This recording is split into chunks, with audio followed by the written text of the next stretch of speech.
a lost city beneath Egypt's pyramids. And it's incredibly large, bigger than the biggest target you can imagine. Underground chambers, passageways, and vertical structures. Scientists have no idea what purposes they serve. But let's start from the very beginning. Italian and Scottish scientists studying the Pyramid of Khafra discovered something that looked like secret tunnels under 3 pyramids. This find might change what we know about ancient Egypt. The expedition, called the Coffer Project, was led by Corrado Malunga from Pisa, Italy, and Filippo Biondi from the University of Strathclyde, Scotland. Their mission was to focus on exploring Khafra's pyramid, the second largest on the Giza Plateau. Scientists uncovered a massive structure beneath the Pyramid of Khafra. Could it be an ancient Egyptian underground city? The experts analyzed the data they had and came to the conclusion that 8 large vertical structures could be hiding beneath, possibly wells or shafts. They extend a staggering 6,500 feet across.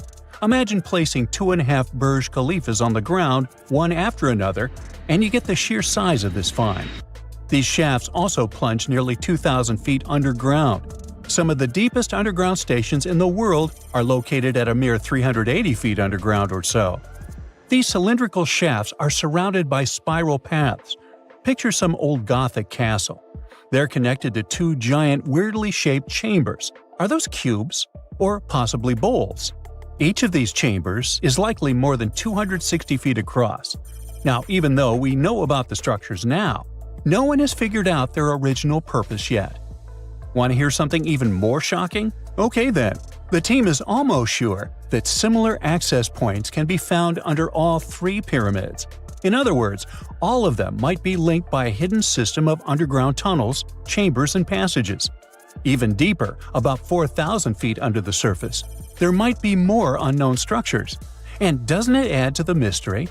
But the coolest news is that, according to some team members, these hidden structures near Giza pyramids could align with the legendary Halls of Amenti. In ancient Egyptian mythology, it's a place where people are believed to arrive when they're close to the end of their days. There, they are said to take a 3-day-long trial, facing their biggest fears. Now, how did scientists even discover these hidden spaces? To uncover them, researchers used 2 satellites positioned 420 miles above Earth. They sent radar signals to the Giza Plateau, and these signals generated detailed images, which were later compiled into a 3D model of the underground layout, including the newly detected shafts. Then, using synthetic aperture radar or SAR technology, which is a type of radar that can penetrate through stone, the team also spotted 5 small room-like structures hidden deep within the pyramid. One of these chambers contained a sarcophagus, which was once thought to be the tomb of Pharaoh Khafra. But now, scientists believe this was a mistake. The true burial site is likely to be elsewhere. In any case, these 5 hidden rooms were completely unknown before the scans. They seem to be arranged in the center of the pyramid and are linked to underground pathways leading somewhere below the structure. There's an opinion that these tunnels could lead to more hidden chambers and wells. Some of them might be around 4,500 years old. Wow! What if they help us solve ancient civilization mysteries? Preliminary data suggests that all this underground space can be much more than a few empty chambers. There might be many more hidden structures near the Giza pyramids. How come? Well, the thing is, the structure appears to include hollowed-out sections with spiral pathways leading even deeper underground. Refining the images hinting at this could reveal an extensive subterranean network. It might be a whole city hidden under the surface. Now, despite the excitement surrounding these findings, there are also a lot of people who don't believe in the existence of the underground city. They're skeptical about the archaeological discovery in Egypt due to the lack of peer-reviewed verification.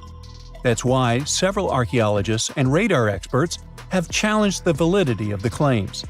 They've explained that the technology used to make the discovery may not be advanced enough to produce such detailed underground imagery. According to them, the 5 smaller chambers found near the surface could be natural formations, since the area had had sacred significance long before the construction of the pyramids. Some experts have even dismissed the use of radar methods in this context altogether. They call these methods scientifically unproven and question their accuracy. The discovery has also reignited discussions about ancient Egyptian myths and the possibility of hidden texts lying somewhere beneath the Giza pyramids. The layout of the newly detected underground chambers shares similarities with mythological accounts of the Hall of Records, a rumored chamber that could preserve early Egyptian wisdom. If confirmed, these findings could significantly reshape the understanding of Egypt's sacred topography. Plus, this lost city beneath Egypt's pyramid could become physical evidence of previously unknown underground structures. That's why the Coffer project is super eager to begin excavating to confirm their findings. But getting approval from Egyptian authorities is a challenging process. The discoveries still need to undergo peer review before they are accepted by the academic community.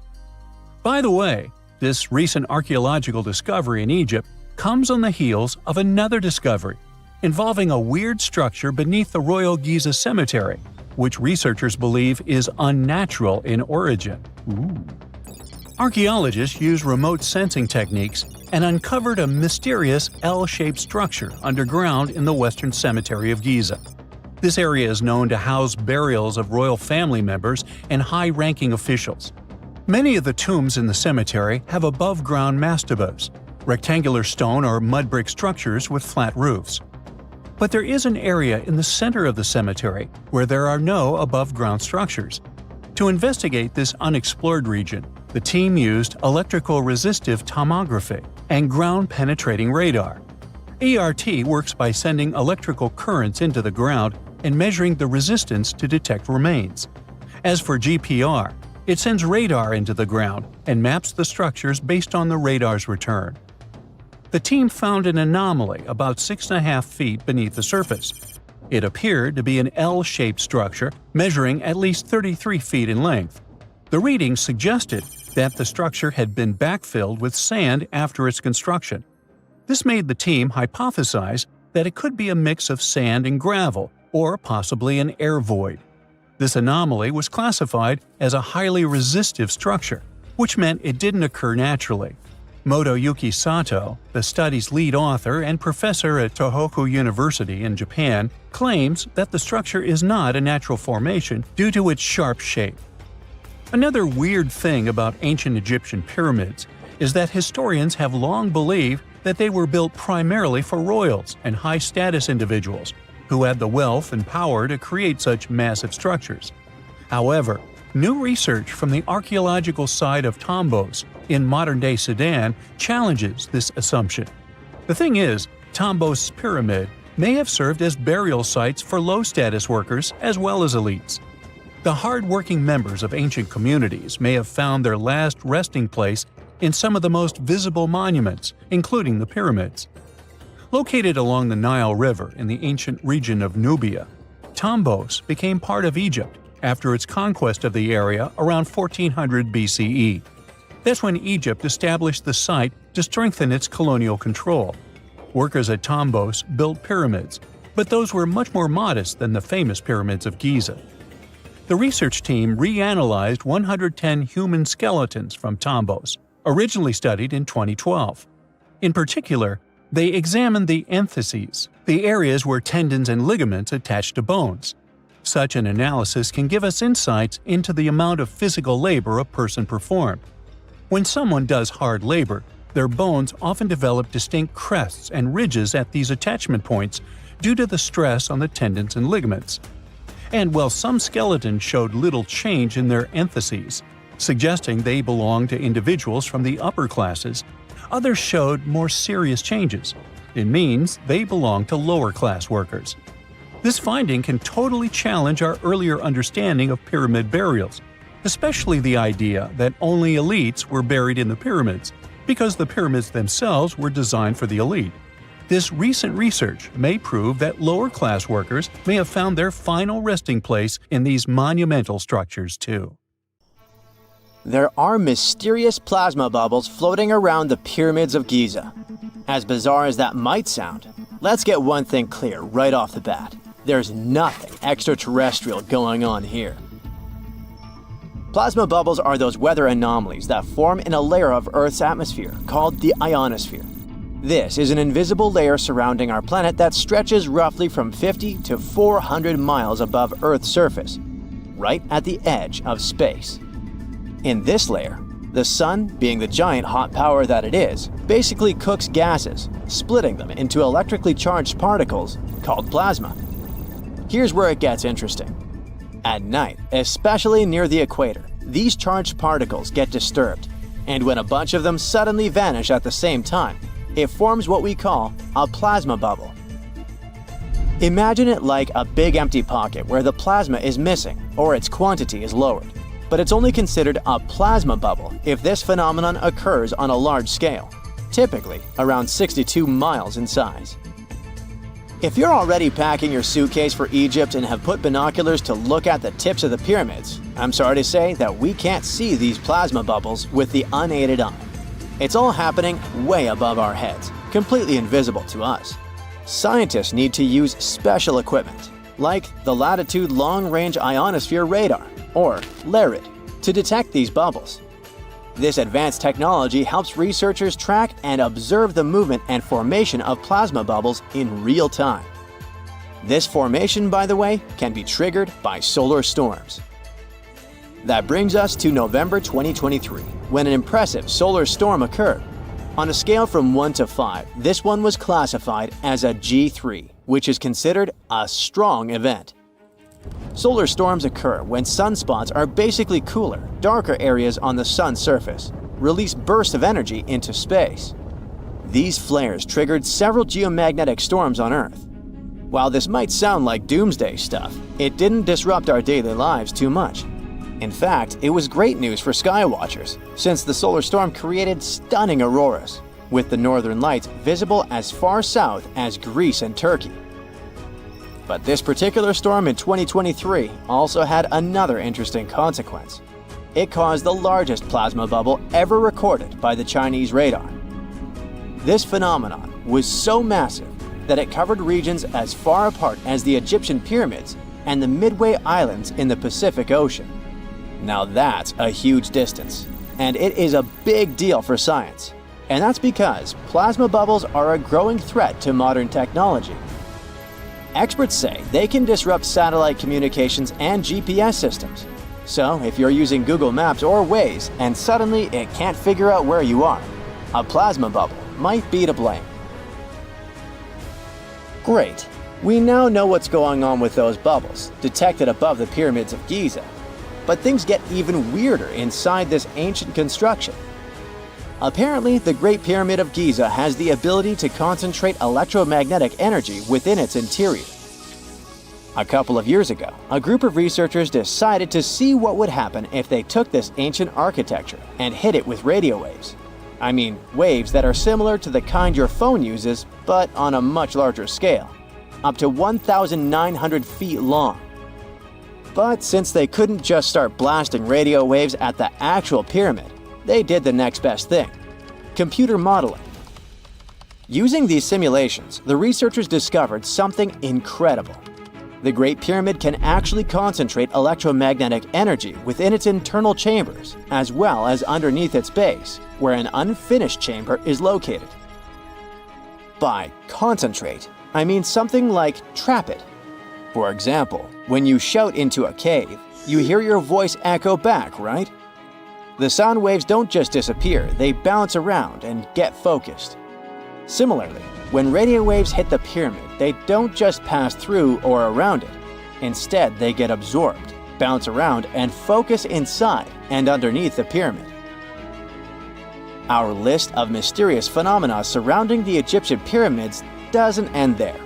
Inside the pyramid, there's a long, narrow passage that leads to what's known as the King's Chamber.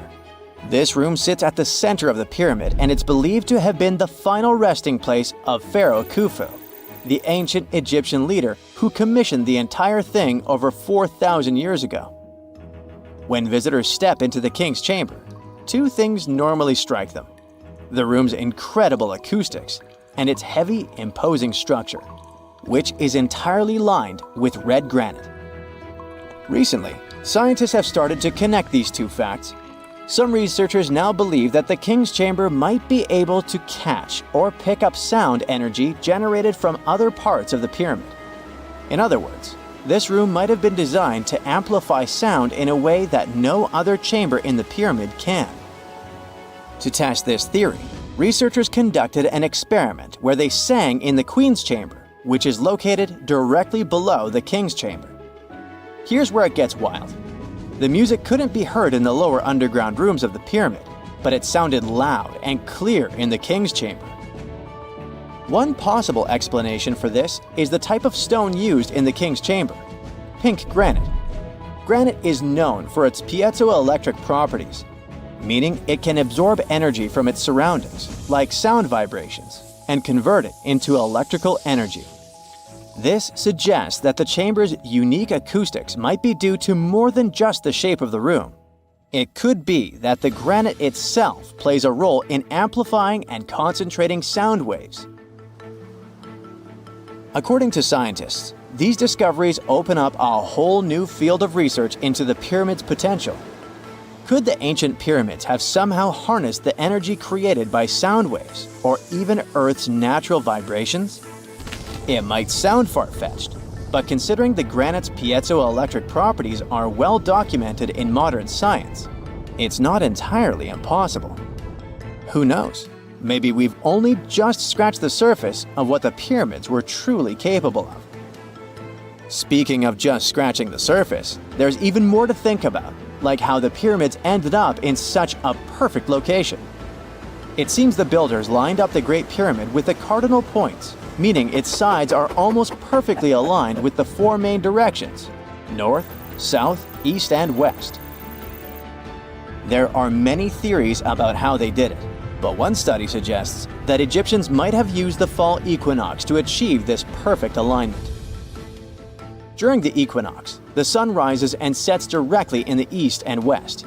It probably made it easier for builders to use the sun's position as a guide. By watching the sun during this time, they could make sure the pyramids were positioned just right. If we think about all these strange things about the pyramids, I mean their perfect alignment, the ability to concentrate radio waves, and the materials used in the chambers that might generate electrical energy, could the real purpose of the pyramids actually be much more complex than just being tombs? Well, Nikola Tesla thought so. It is said that the famous inventor and engineer was kind of obsessed with the Egyptian pyramids, and he wondered if they might actually be giant energy transmitters. He believed the shape and position of the pyramids could help them function as huge generators, capable of producing free, limitless energy. Some researchers agree with Tesla and believe that these massive monuments might have been designed as giant power plants.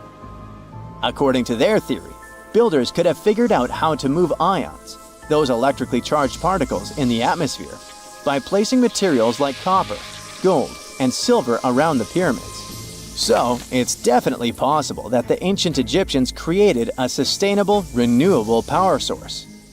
Although this is a very interesting thought, we haven't been able to confirm this theory, and the true purpose of the pyramids remain one of humanity's biggest mysteries. Something strange is lurking beneath the sands of Giza, and scientists have no idea what it is. Archaeologists just found a hidden structure near the Great Pyramid using advanced ground scanning technology. What's inside? Nobody knows, but excavations are already underway. The Great Pyramid of Giza is one of the most famous monuments on Earth, but it doesn't stand alone.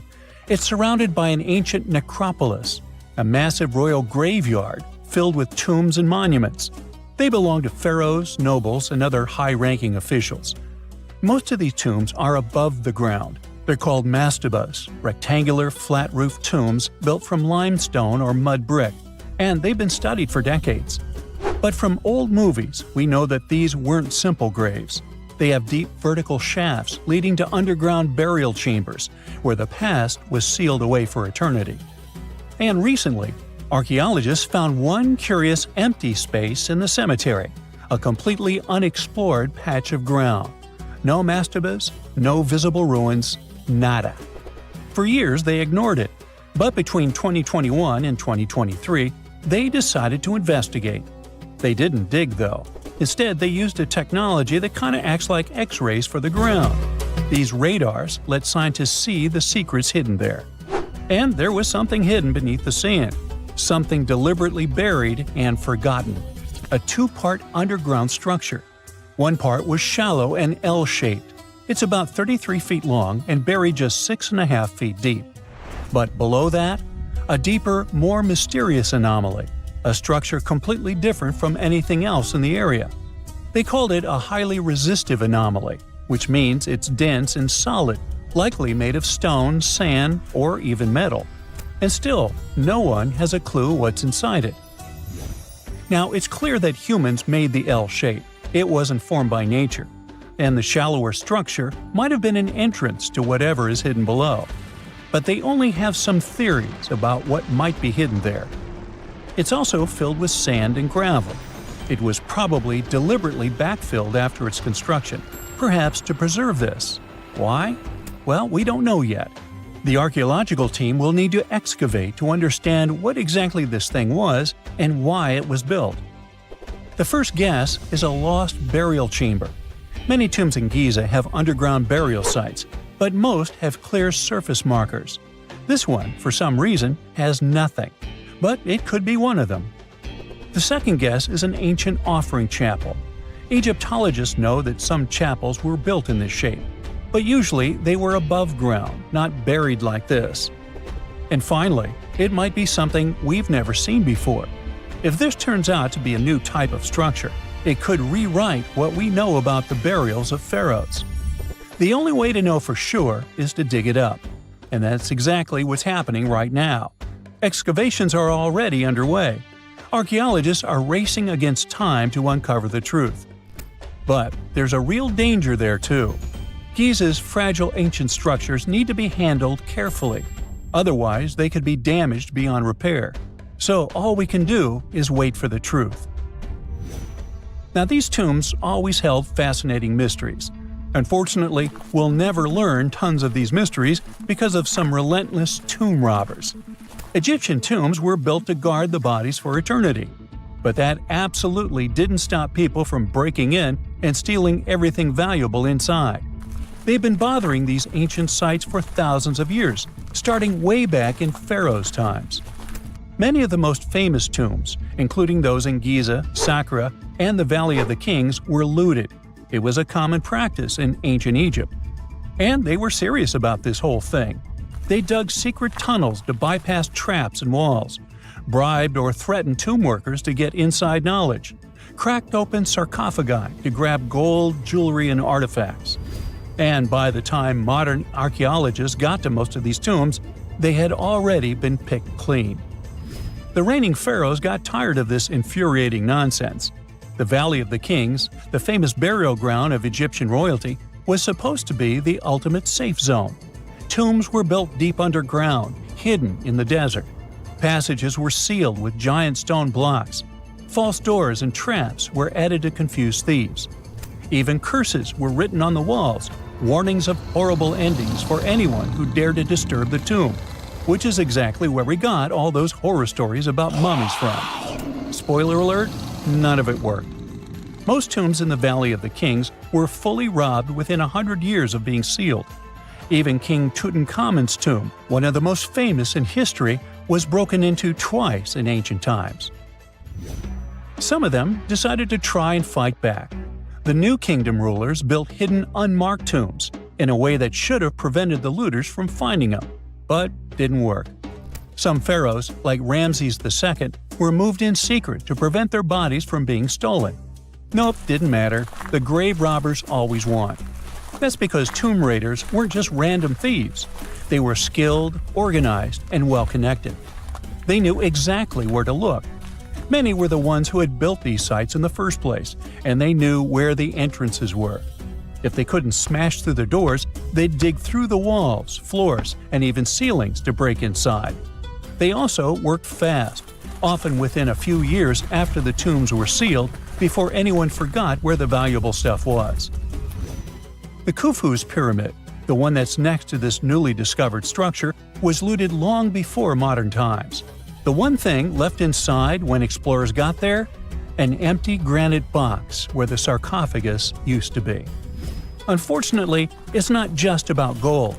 History itself gets stolen during these raids. Ancient Egyptians wrote detailed records of what exactly and where they buried. So when archaeologists compare these lists to what's found, they can see what's missing, which is often everything valuable. Most artifacts don't end up in museums. They just disappear into private collections, where they can never be studied again. Which is, of course, completely unfair. In fact, a few countries have had enough and started passing laws to take historical artifacts back from private collectors. In Italy, if you own an ancient Roman artifact, you must prove you got it legally. China is actively hunting down stolen artifacts, and they must find ways to retrieve it back from the Western collectors.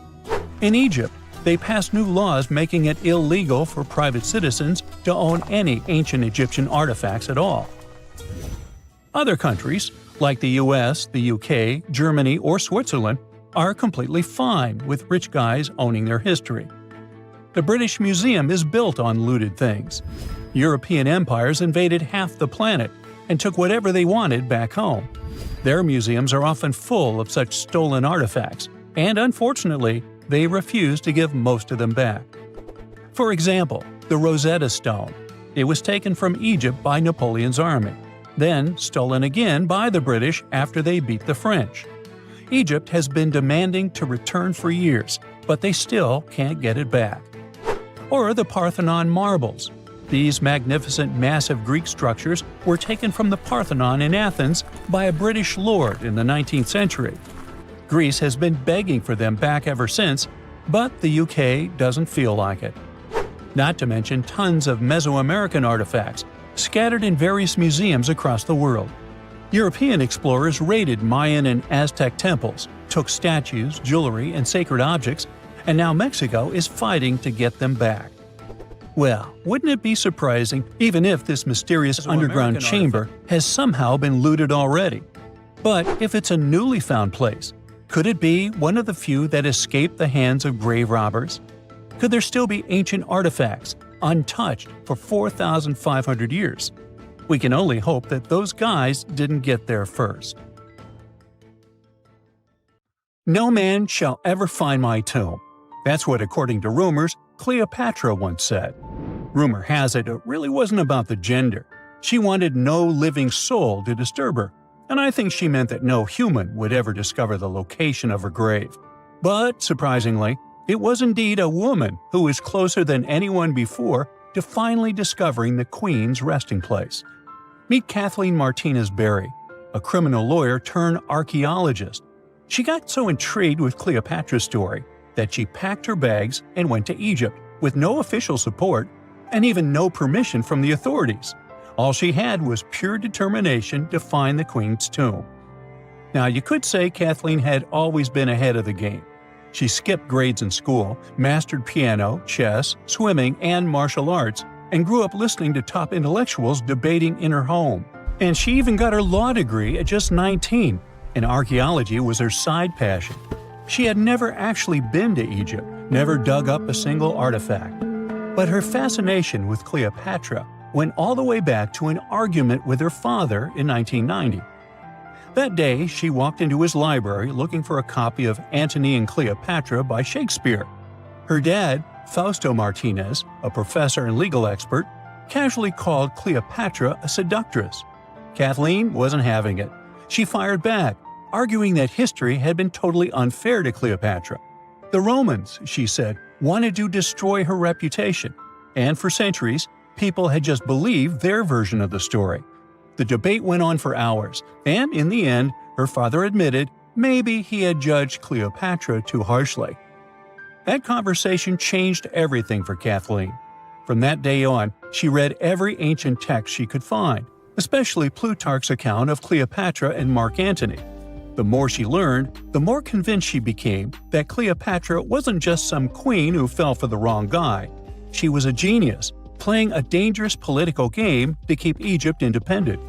And the more she read, the more she started thinking, What if everyone had been looking for Cleopatra's tomb in the wrong place?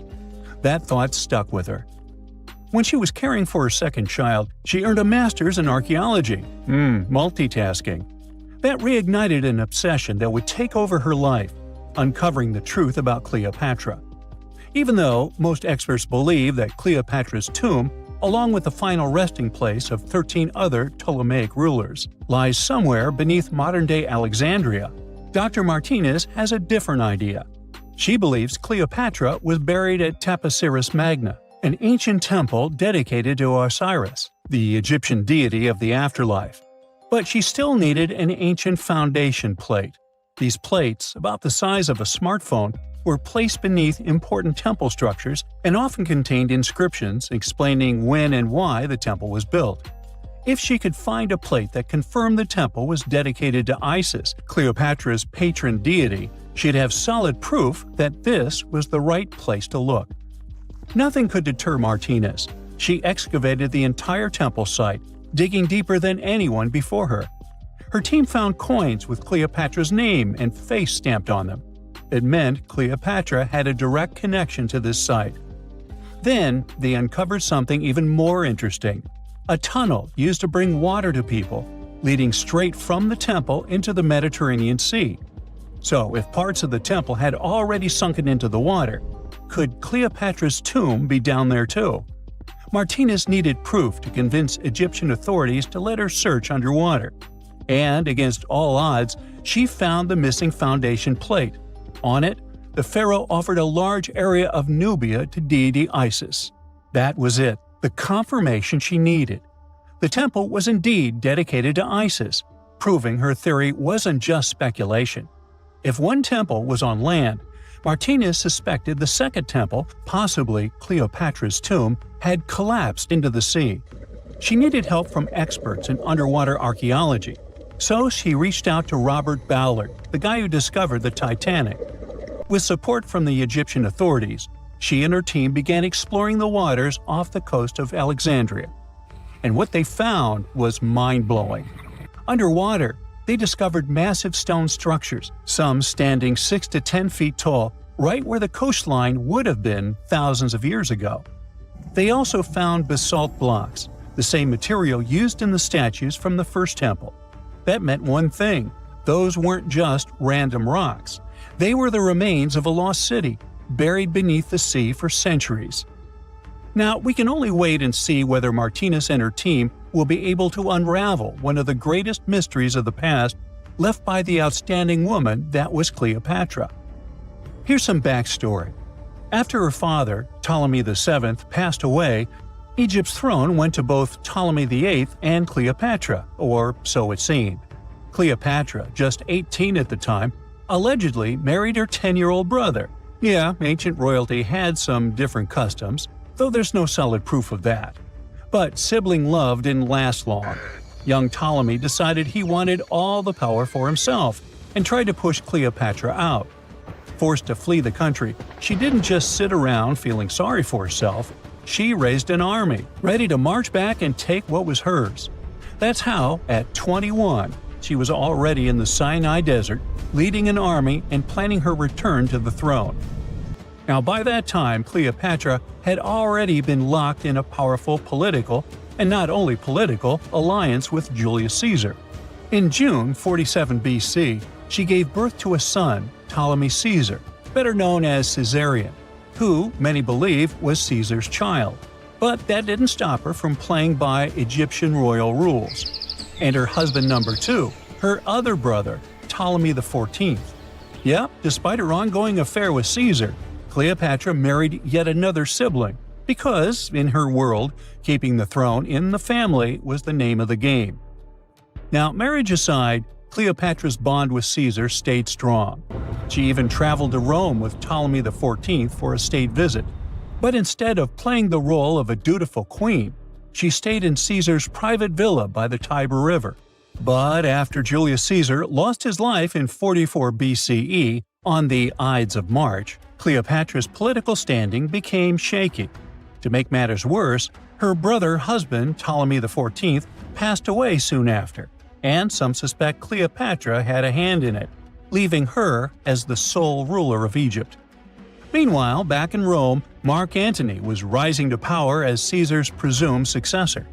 Wanting to size up the Queen of Egypt, he summoned Cleopatra, and she did not disappoint.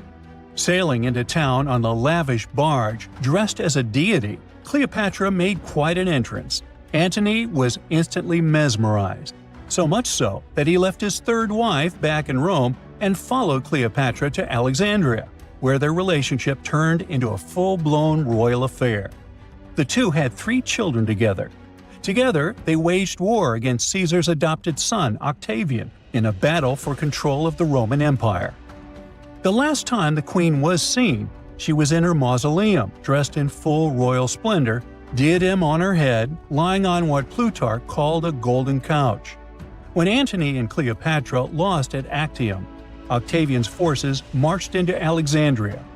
Cleopatra apparently knew the end was near, so she locked herself inside her mausoleum, surrounded by gold, silver, pearls, and priceless art. Those were the treasures she threatened to burn rather than let the Romans take them. Antony, meanwhile, wasn't going to let the Romans capture him alive.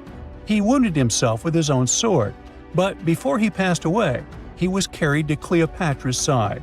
She held him as he took his last breath in her arms. A little over a week later, Cleopatra made her own choice. Rather than face humiliation as Octavia's prisoner, she ended her life.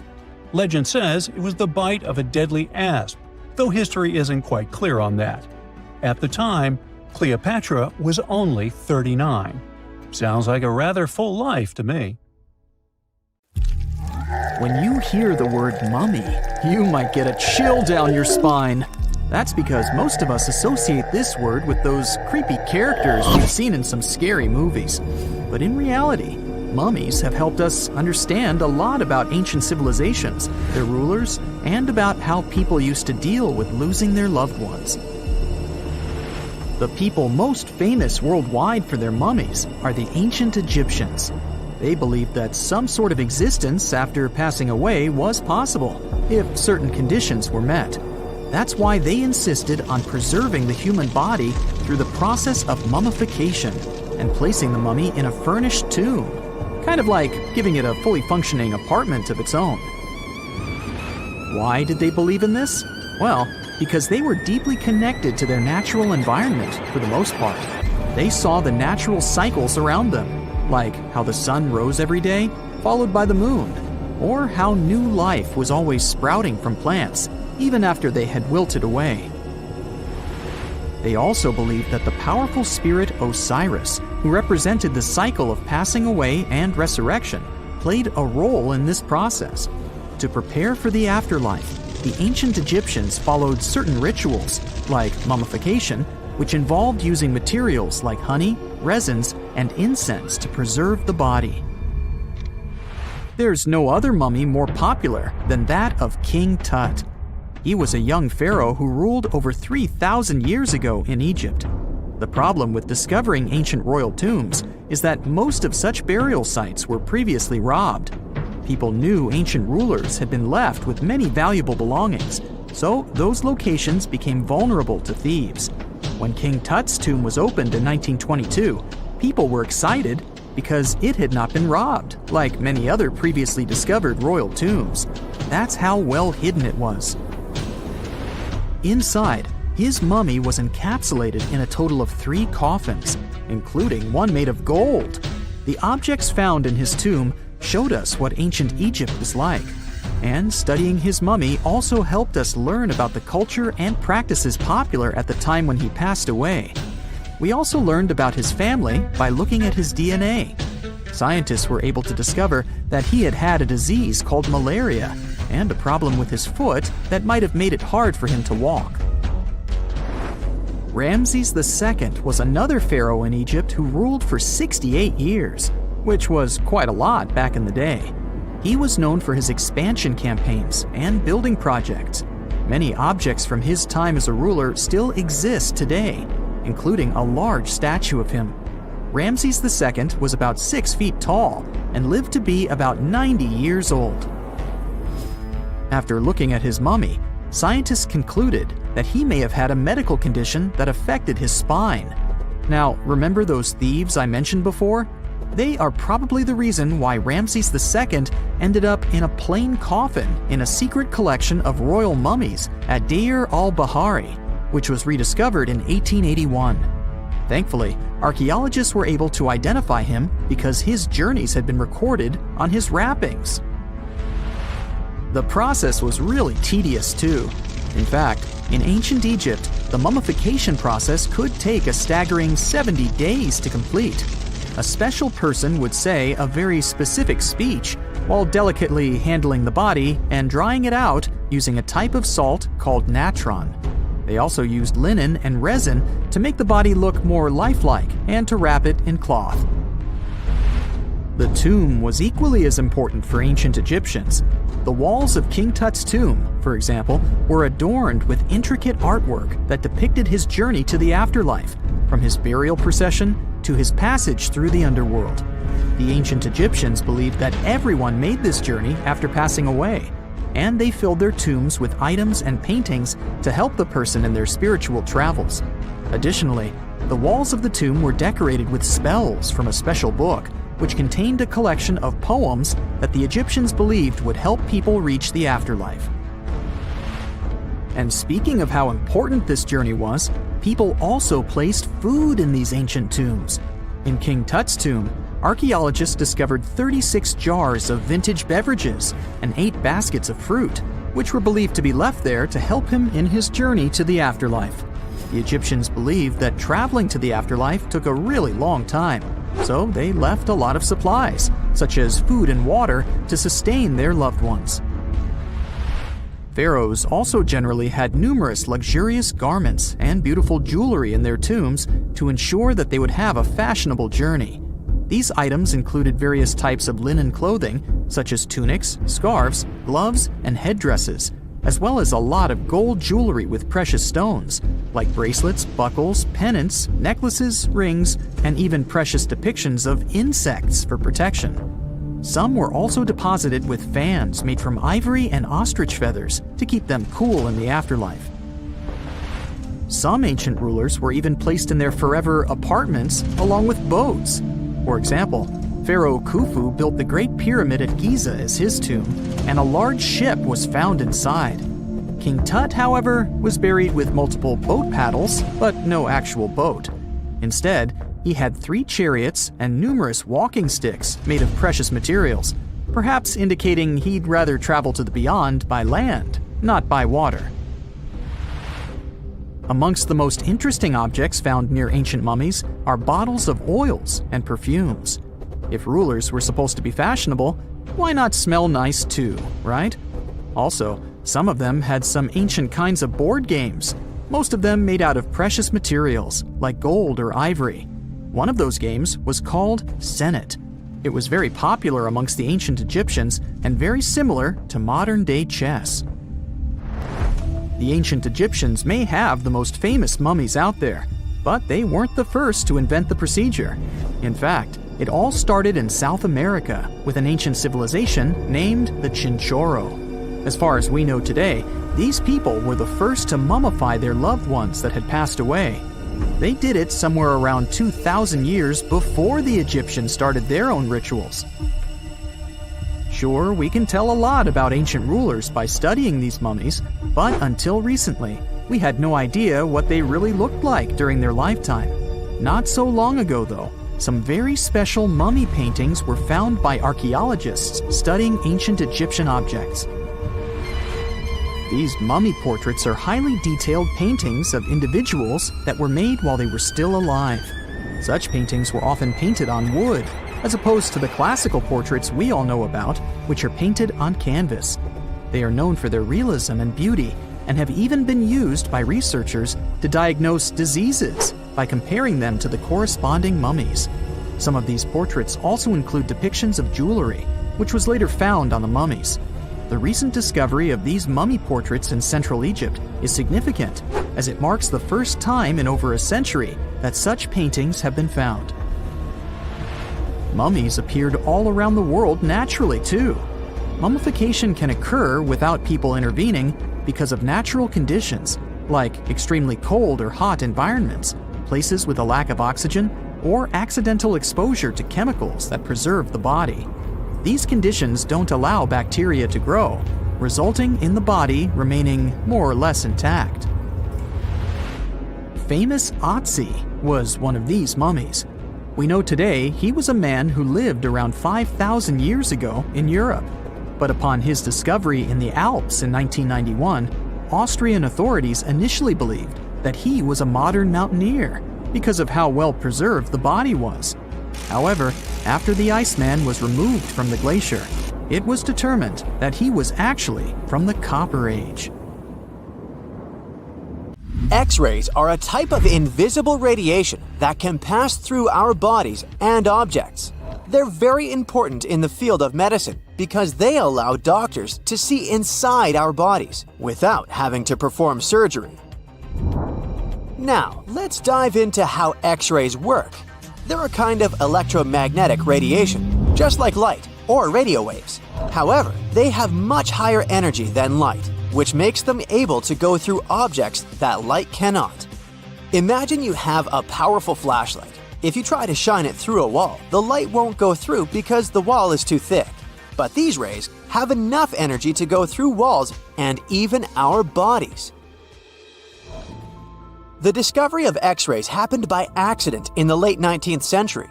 A scientist was experimenting with cathode rays, which are a type of radiation.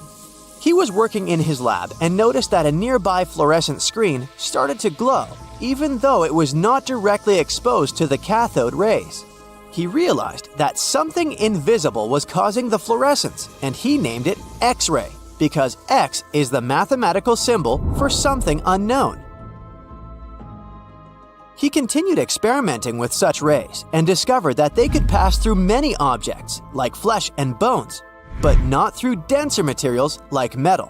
He also found that X-rays could create images on photographic plates, just like a camera takes pictures.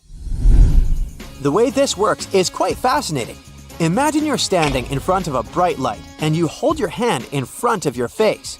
Your hand blocks the light and you can't see through it.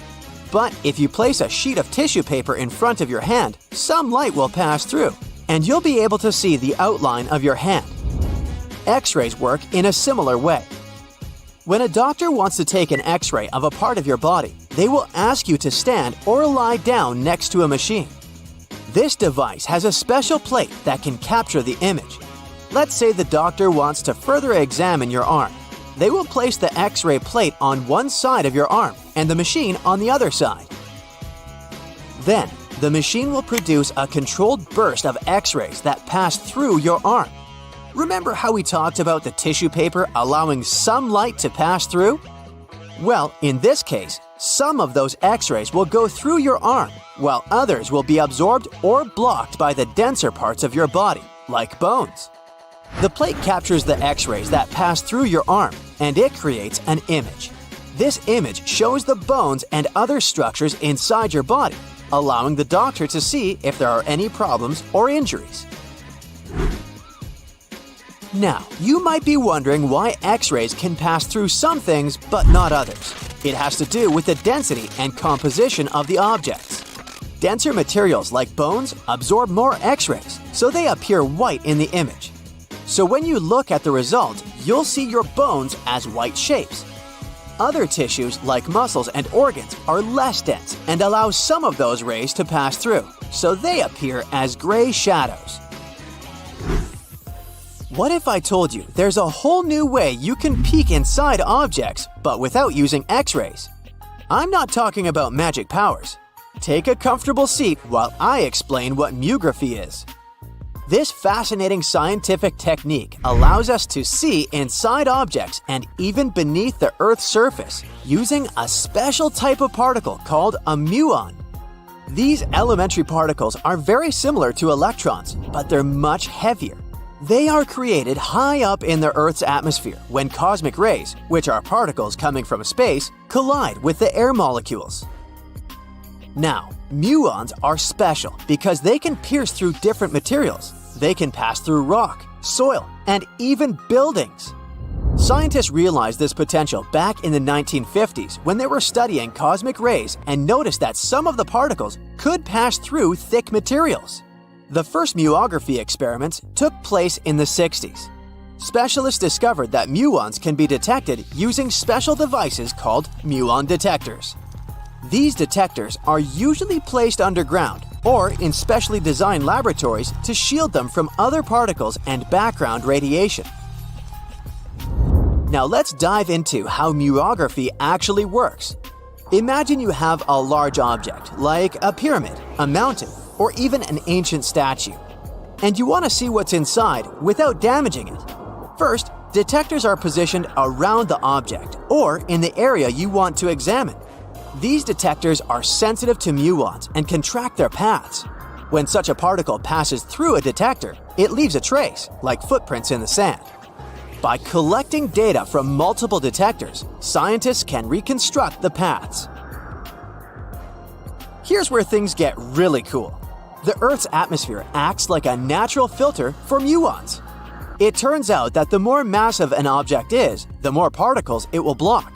So, if you have a large, dense object like a mountain, fewer muons will pass through it compared to a smaller, less dense object, like an empty box. This difference in the number of particles that reach the detectors can give us clues about what's inside the objects. Scientists use computer algorithms and mathematical techniques to analyze the data and create images. These images represent the density distribution of the object being studied. It's like creating a map that shows where the densest areas are and where there's gaps inside the object. The concept of muography is similar to using shadows to understand the shape and size of an object. Imagine you're standing in front of a bright light and you place your hand between the light source and a wall. You'll see a shadow of your hand on the wall. Based on the shape and size of the shadow, you can get an idea of what your hand looks like, even though you can't see it directly. This technique has been used to study various objects and structures. For example, scientists have used it to explore the inside of volcanoes and pyramids, and even to investigate the structure of mountains and the Earth's crust. With the help of this amazing technique, scientists have now uncovered new information about the Great Pyramid of Giza. They discovered something that had eluded tomb raiders for centuries. They found a hidden chamber. And guess what they named it? The Big Void. Yeah, I know, not the most creative name. They even used 3 different muon detection techniques just to be super sure that it was indeed a big, mysterious void inside the grandest pyramid of them all. Once news got out about this mind-boggling discovery, Egyptian authorities couldn't resist the temptation to explore further. So they brought in an endoscope camera to confirm the existence of this epic void. So they inserted a camera through one of the openings underneath the entrance, and voila! It revealed a corridor. More so, the corridor had a chevron ceiling.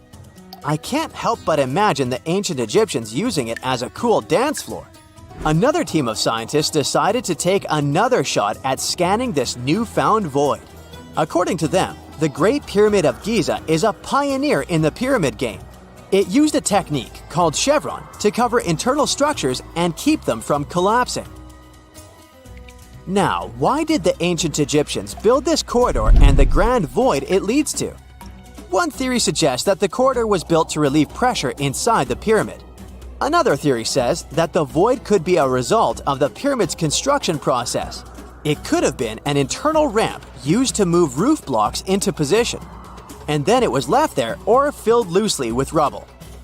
According to other enthusiastic explorers, there might be another burial chamber waiting to be discovered. They believe that the pyramids were built with a dash of randomness in the construction process. As the builders worked their magic, they realized that some chambers wouldn't be able to handle the weight of a majestic sarcophagus. So they made adjustments on the fly, creating new plans as they went along.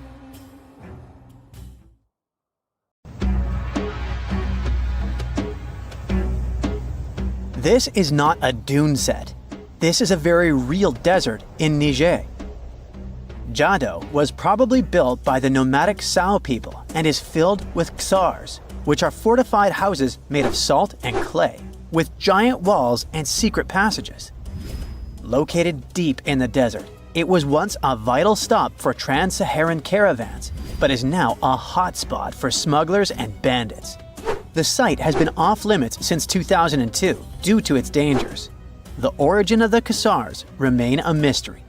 No archaeological studies have been conducted, leaving many questions unanswered.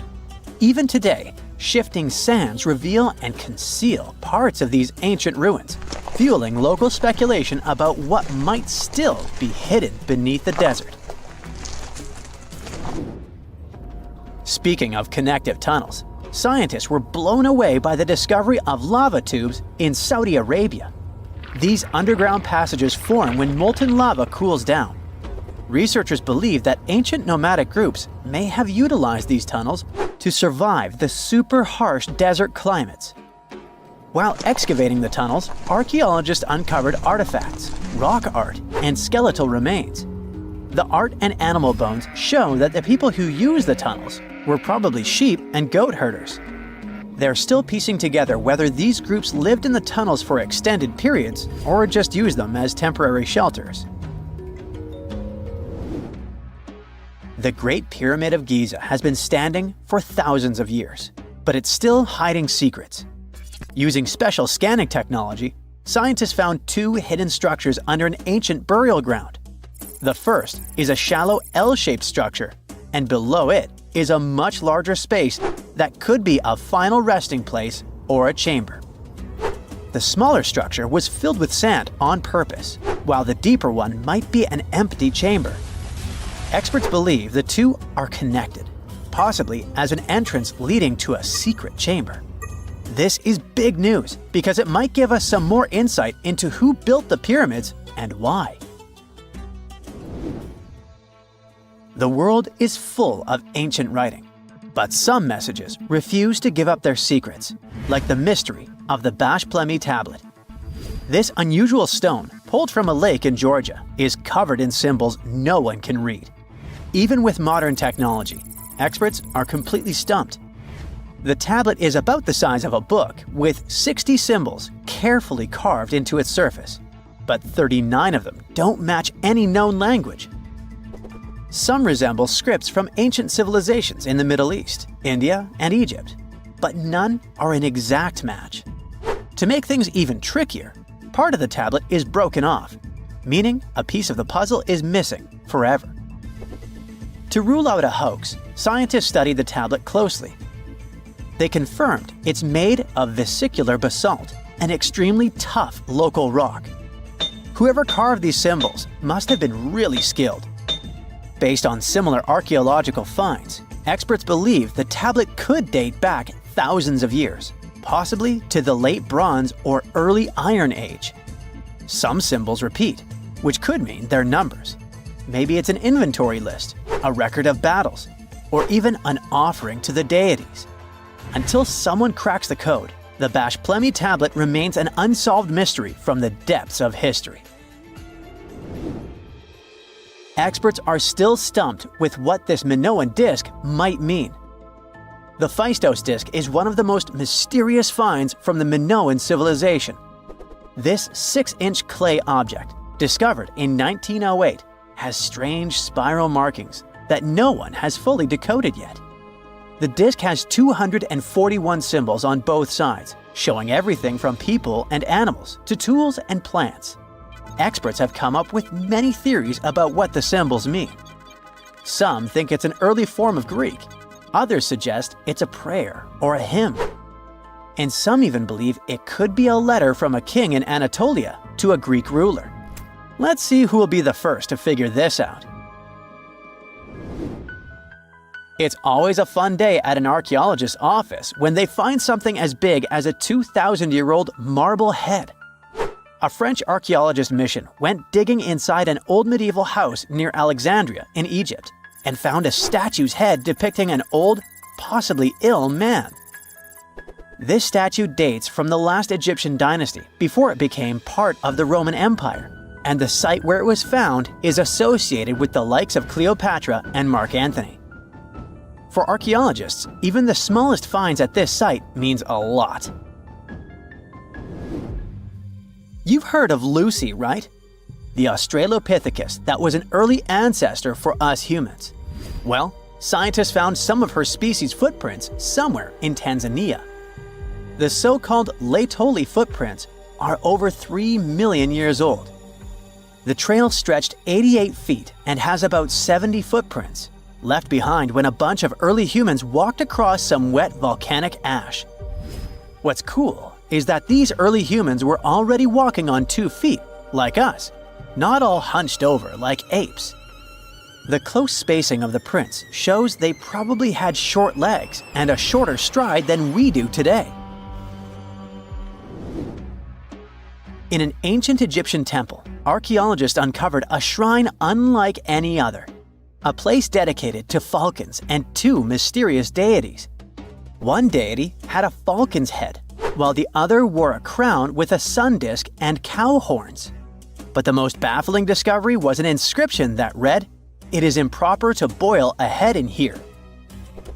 At the heart of the shrine, there are 15 headless falcons carefully arranged on a pedestal, likely as offerings to the falcon-headed deity.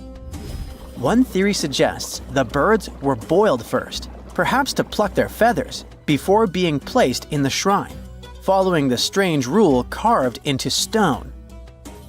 Archaeologists also found a 13-inch iron harpoon nearby. Its true purpose remains unknown, although the shrine also held remains of fish, mammals, and bird eggs, suggesting that the rituals may have included feasting. And speaking of ancient Egypt, meet Hathor. Scientists named her after the ancient Egyptian deity of motherhood, music, and singing. This wooden statue, housed at the Metropolitan Museum of Art, was thought to be just a beautiful artifact, until a surprising secret was uncovered. Using an X-ray machine, experts found a mechanical operating system inside it, with pulleys and axles connecting her shoulder to her left leg. When activated, the system made her hand raise and lower, an engineering marvel from over 3,000 years ago. The statue was created during Egypt's Middle Kingdom, around 1800 BCE, and is often compared to 19th century automata due to its advanced design. It's believed the statue was used in religious ceremonies, symbolizing Hathor's role in dance and music. An unexpected discovery happened in northern Kuwait, where a Kuwaiti-Polish team uncovered a mysterious 7,500-year-old statue. The statue features an elongated skull, no mouth, narrow eyes, and a flattened nose. This feature is thought to be an Ophidian figurine, named after the Greek word for snake, and it was likely made by the Ubaid culture, a civilization known for their pottery skills. While no one knows exactly what role this weird statue played, it might have been linked to rituals or symbolic practices. Some scientists think these figurines, found in homes or final resting places, were tied to important cultural beliefs. We couldn't mention unresolved mysteries of this world without speaking about these elongated skulls. In the deserts of Peru, researchers uncovered 5 ancient skeletons, 2 with unnaturally elongated skulls. While head shaping was common in many cultures, these skulls defy explanation. Local legends tell tales of the so-called Gentiles, a mysterious race banished underground by the powerful deities. Some say this is what the skulls represent. Others think this is some type of genetic anomaly, which was confirmed after finding an infant skull, too large to be artificially shaped. Egyptologists have been digging around every inch of the Great Pyramid for ages, yet somehow they overlooked this stunning pink granite bathtub buried a few miles next to it. And here's the deal. This mysterious oval tube lying next to the Khufu pyramid for years may provide evidence that the Egyptians built the pyramids not only for monumental purposes, but also to generate electricity, experimenting with it long before Alessandro Volta and Thomas Edison. The Giza Plateau is famous for its 3 pyramids, Khufu, Khafre, and Menkaure. But there are also 2 smaller foundations next to them, the unfinished North Pyramid of Zayet el Aryan and the Layer Pyramid. Some researchers say these buildings were never finished, while others think they were destroyed for more mysterious reasons. One of these reasons might have to do with the original usage of the Giza pyramids, the idea that they were used as an electricity generator. To connect these dots, we need to go back to the beginning of the 20th century. That's when an Italian architect and Egyptologist named Alessandro Barsanti decided to examine the Zayet el Aryan pyramid. Near the site, he noticed something unusual: scattered granite fragments. To a casual passerby, these might have seemed insignificant, but Barsanti recognized the signs. You see, ancient Egyptians often used sites to prepare stones before transporting them to their final destinations. The fact that there was granite on the ground intrigued him. Granite was a more expensive material than the limestone typically used for pyramids, which suggested that it might have been intended for an important and possibly hidden structure. At a depth of 68 feet, they encountered a huge pink granite block. He kept going with the excavations, and they revealed ancient inscriptions carved into the stones. They sent the drawing to experts, but no one could decipher what they meant. Were they instruction sets to something? That's when Barsanti made his biggest discovery. He found an oval-shaped vat carved from pink granite and polished to a mirror-like finish. The thing is, the vat had been carefully sealed. When they opened it, they found a thin black residue along the walls. I'm thinking something in the lines of a black oily substance. This discovery raised many questions for him. It didn't make sense to him that ancient Egyptians would go above and beyond to seal and protect this strange vat. By 1911, Barsanti had to abandon his effort to figure out what was the deal with that mysterious pit.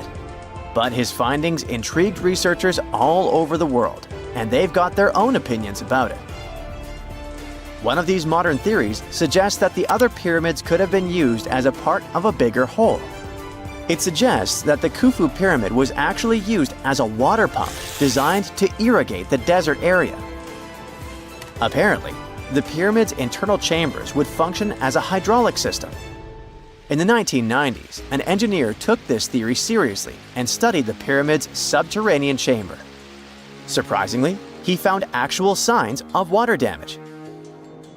Apparently, the pyramid generated powerful compression waves, aka pulses, that could create electricity. This raised an important question.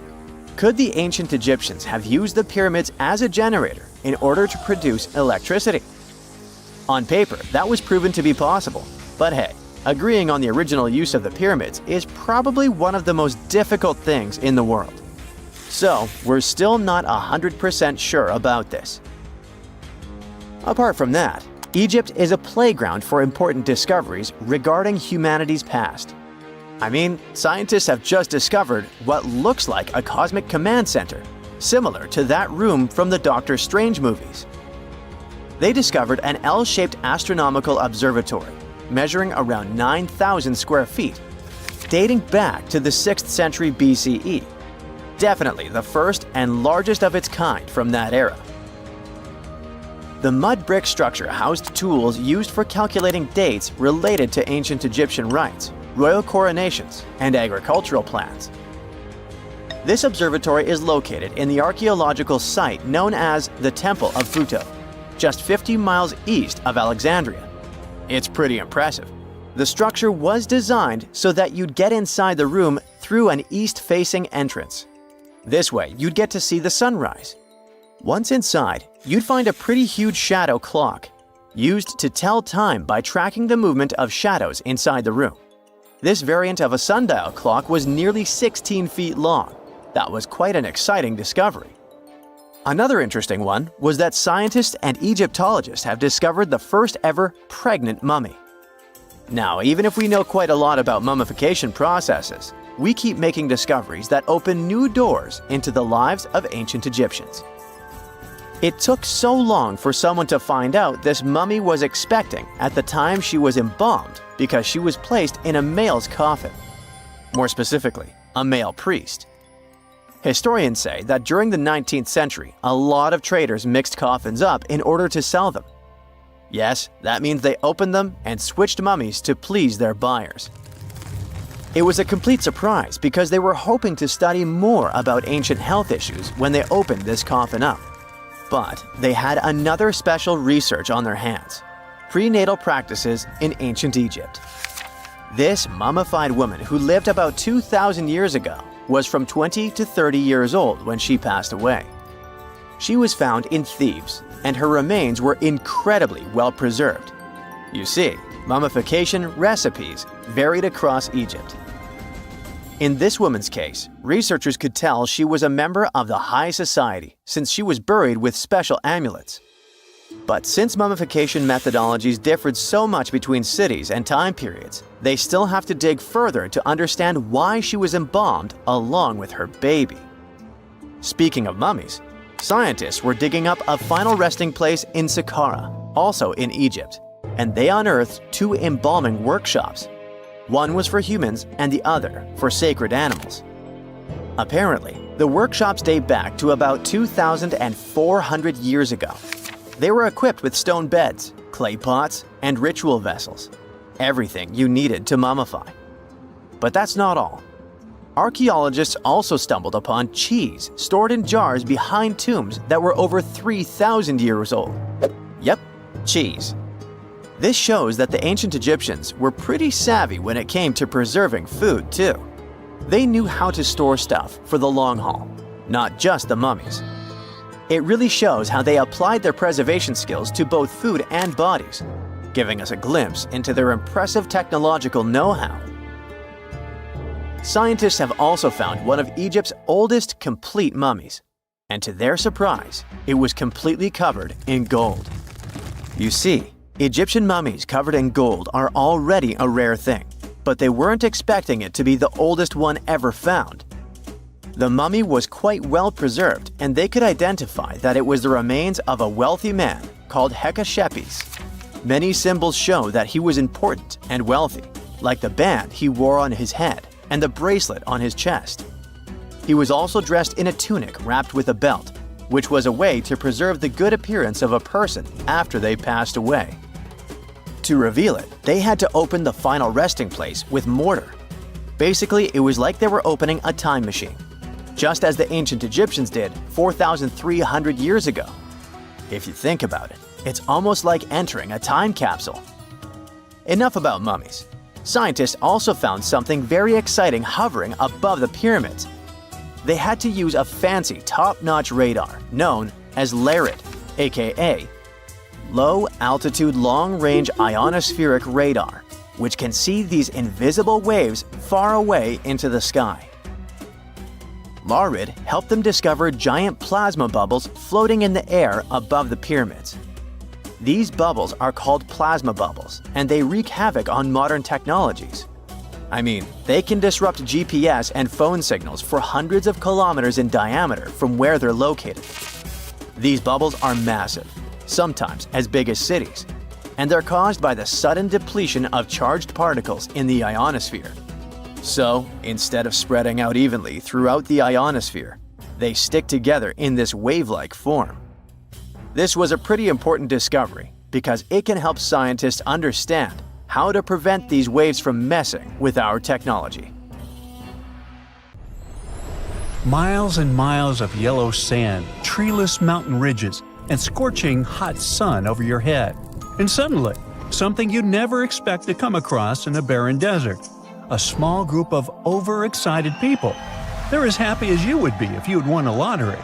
They've just found an ancient tomb, once flooded with its walls in bad shape. But the stuff they discovered inside proves that this is the burial site of one of Egypt's most mysterious pharaohs. Historians have been hunting for his tomb for years, but no one expected it to hide ancient treasures. Fast forward. After careful examination of the site, Egyptian officials have announced the discovery of the tomb of King Thutmose II. is the last missing tomb from Egypt's 18th dynasty, and this is also the first royal tomb found since King Tutankhamun's was discovered in 1922, in more than 100 years.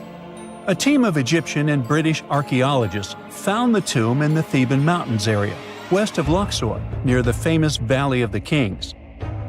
Before this, the site was only known as Tomb C4, but during their excavation, the team found clear evidence proving it belonged to King Thutmose II. Archaeologists actually found the entrance and main tunnel leading to the tomb in 2022. But at first, they thought it belonged to a queen because it was near the graves of Thutmose III's wives. It was also close to Queen Hatshepsut's tomb. Originally, it was prepared for her when she was just a royal wife, but everything changed when she became pharaoh. But we'll talk about this twist of fate a little later. But soon they realized that their discovery was much more significant. They found alabaster jars with Thutmose II's name and the words "deceased king" written on them. That's when they realized that the tomb was actually his final resting place. Sadly, Thutmose II's tomb has seen better days. According to the head of Egypt's antiquity sector and the leader of the Egyptian excavation team, the tomb suffered major damage from ancient floods not long after the pharaoh's death. Water swept through the burial chamber, likely destroying or displacing many of the original artifacts.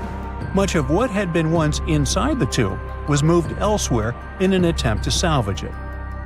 The researchers found out that the tomb had a basic design, with an entrance, a sloping main corridor, and a burial chamber. The corridor was coated in white plaster and rose about 4.5 feet above the floor of the burial chamber. A large staircase and a very large descending corridor of the tomb indicated its grandeur. It took the team a long time to navigate through, though, as the tomb was blocked by flood debris and collapsed ceilings. Only after crawling through a 32-foot passageway with a small 16-inch gap at the top, the worst nightmare for those of us with claustrophobia, were they able to reach the burial chamber. There, they were in for another surprise. They cleared the debris, expecting to find the crushed remains of a burial beneath. But the tomb turned out to be completely empty, and it was not due to robbery. It had been deliberately emptied. The researchers soon realized that the tomb had been flooded since it had been built underneath a waterfall. It happened just a few years after the king's burial, so the contents of the tomb were moved to another location. That's why there was a second corridor in the tomb. It was most likely made to help remove King Thutmose II's body from his flooded tomb. Despite the damage, the excavation team made some really exciting discoveries. They found traces of mortar decorated with blue inscriptions, yellow stars, and fragments from the Book of Amduat, one of the most significant funerary texts in ancient Egypt. The book was meant to guide the deceased through the underworld, ensuring a safe journey to the afterlife. Now, how about we sneak a peek at ancient Egypt's 18th dynasty? It was all about conquering lands, expanding the empire, and building jaw-dropping monuments. Some of the biggest names from that era, Thutmose I and Thutmose III, both legendary warrior kings who left their mark in history. Thutmose I was a fierce fighter who led major military campaigns, pushing Egypt's border further south than ever before, all the way to the fourth cataract of the Nile. His victories gave Egypt access to new trade routes, stronger political ties, and more wealth. His conquests were so significant that they were recorded in the tombs of his top officials. Thutmose III, sometimes called Thutmose the Great, took things even further. He was not only an incredible military strategist, but also the commander of Pharaoh Hatshepsut's armies before becoming king himself. He led between 17 and 20 military campaigns, winning every single one and expanding Egypt's empire to its peak. He even created the world's first navy. Thutmose III is often remembered as Egypt's greatest warrior pharaoh. And sandwiched between these two powerhouses was Thutmose II, a pharaoh who doesn't get nearly as much attention. Hey, the middle child, right? His reign lasted only about 5 years before he passed away at around age 30 in 1479 BCE. He is kind of a mystery. No one really knows what he accomplished. For the longest time, even the location of his burial site was totally unknown. His body was actually found in the 19th century. It was just lying around in the mortuary temple of Deir el-Bahari, in a secret chamber where priests used to hide royal mummies centuries after their original tombs were looted by grave robbers. In other words, Thutmose II's body must have been moved from his original resting place at some point in history to protect it. During his lifetime, Thutmose II made at least one major impact on Egyptian history. He married his half-sister, Hatshepsut. That might not sound like a big deal, but it helped her become Egypt's greatest female pharaoh after he passed. The catch? She kept her stepson, Thutmose III, off the throne for decades. When he finally took power, he erased her name from history out of spite. And still, Hatshepsut is one of Egypt's greatest pharaohs, no matter if you're talking about a man or a woman. She brought a lot of wealth and art to Egypt. She led a big trading trip to a place called Punt, where she brought back things like gold, ebony, and incense. She also made sure her name lasted by building amazing structures that we can still see today. At Karnak, she added huge obelisks. One of them is still standing tall. She also was the one to build the Temple of Deir el-Bahari with its countless columns. She was buried there. Interestingly, Hatshepsut was often shown in art as a man with muscles and a beard, like how pharaohs were usually depicted. But she made sure there was always something in the artwork that reminded people she was a woman, like calling herself Daughter of Re or His Majesty herself. When she passed away in 1458 BCE, Egypt wouldn't have a female ruler as powerful as her until Cleopatra, about 1400 years later. According to Egypt's Supreme Council of Antiquity's Secretary General, isn't that a mouthful? Hatshepsut's name actually appears in Thutmose II's tomb, meaning she might have even handled his burial.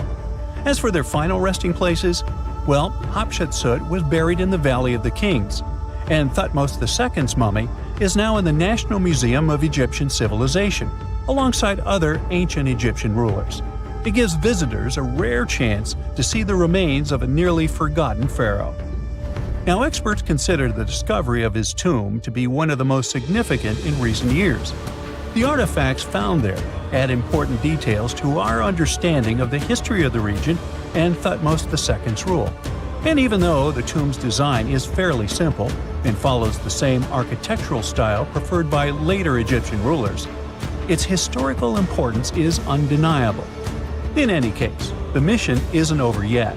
Archaeologists are now focusing on solving another mystery. Where did the rest of the tomb's contents end up? The team is determined to continue their search. Who knows what other secrets they will uncover that have remained hidden beneath the sands for thousands of years. Imagine you were chosen to answer one of history's most important questions. What was the first civilization on Earth? The job description is simple, yet the task is extremely challenging. You need to unearth the proof of the world's first official civilization. Was it the Sumerians in Old Mesopotamia? Or was it the ancient Egyptians spread out along the Nile River? Not to make you nervous or anything, but history is quite literally in your hands. Good luck! Since you can't turn back the clock and visit Old Mesopotamia to get the answers to your questions, you'll need to research museum databases in order to get some clues. First things first, we need a definition of what is considered a civilization. It's not just thousands of people grouped together and living harmoniously. There are some key elements that together make a group of people a civilization. Like, for example, the domain of urbanism, aka city building, irrigation systems, and writing. You decide to begin your search by diving deep into the history of the Sumerians, which today hold the position of the world's first civilization. Now, imagine being the first of your kind. This means having no external examples. Rather, it means starting from scratch. First thing you'll need? A piece of land. And since there were no active water companies in the world at that time, you'll need a piece of land with easy access to water. So, the Sumerians settled between two major rivers, known as the Euphrates and the Tigris in southern Mesopotamia around 5000 BCE. Fun fact, Mesopotamia translates to the land between two rivers. On a modern-day map, it's more or less where Iraq is situated today. Together with land, a civilization needs ways to get food. The Sumer civilization had to face a dry and hot climate, but they managed to make agriculture thrive in the region. By diverting river waters and creating reservoirs and dams, the Sumerians allowed for a series of settlements to emerge across Mesopotamian plains. The famous city of Babylon was one of them. You know, the city that supposedly had those hanging gardens? I say supposedly because no definitive proof of the real existence of this monument has ever been found. However, it was considered one of the 7 wonders of the ancient world, and cited as a remarkable feat of engineering in an ancient book published around 290 BCE. Although no record was found of the Gardens of Babylon, the Sumerians were recognized as extremely skilled builders. Their cities were filled with mud brick constructions, and the most impressive ones were known as ziggurats, stepped pyramids that were built for spiritual purposes. The Sumerians built a trade network to supplement scarce resources and started to exchange goods with civilizations rising nearby, like Anatolia and Egypt. The beginning of trade was what drove the Sumerians to develop what is believed to be the world's first writing system. It began as a simple system, likely dating back to 3400 BCE. In this system, each syllable was represented with a drawing. Later, it gradually evolved into a fully formed cursive writing system. Don't believe me? Take a look at this piece from the Babylonian times. This huge basalt plaque is called the Hammurabi Code. It's known to be humanity's first collection of written laws. As far as the story goes, it was carved in volcanic stone around year 1760 BCE. Look at the precision of these carvings. It's quite astonishing. But the content is also surprising, since these 282 rules vary from commercial regulations to strict laws of justice. The thing is, historians don't have a consensus on whether the Sumerians were really the first ones to invent writing. Some think it might have been old Egyptians. Let's pause here. Ancient Egyptian settlements are believed to have started around the year 5500 BCE, which is earlier than the Sumer civilization.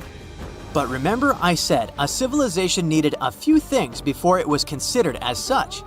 Ancient Egypt consisted of several smaller city-states, such as Memphis, Abydos, and Thebes, spreading out along the Nile River. It wasn't until 3000 BCE that Egypt was unified under one kingdom and lasted as an empire until nearly 1000 BCE. Although there is no consensus on this, some Egypt experts believed that it could have been Sumerian immigrants that founded early Egyptian settlements. The proof could be the presence of cylinder seals made of hard stone, something that was widely used in Sumer. These seals were used to guarantee authenticity in legal transactions, but it's hard to say whether this method was introduced by Sumerian immigrants or simply by trade. Since the time period is not one of the criteria we can use to determine who came first, we'll have to turn to something else. But what? Like the Sumerians, the Egyptians were also highly skilled builders. Duh, they built the famous Giza pyramids and many others all over their territory. In order to enhance their building techniques, they delved into developing a more profound understanding of mathematics. They developed a new form of measurement called the cubit, which was the equivalent of an arm's length. The Great Pyramid, for instance, is 440 cubits per 440 cubits. They were also innovative astronomers, combining their mathematical skills with attentive astronomical observation. They were the first civilization to use a 24-hour division of the day. And they even created a solar calendar, which was the first dating system in history to feature 365 days in one year. Okay, it's undeniable how impressive they were. But some experts say that the dispute has to be settled through the comparison of their writing systems. Hieroglyphic writing, the first Egyptian style of writing, is said to date back to 3000 BCE. It was a composition of over 700 symbols, which were carved in stone. For a long time, researchers believed that the Sumerian writing had come before Egyptian, but in a recent discovery made by Yale researchers claims otherwise.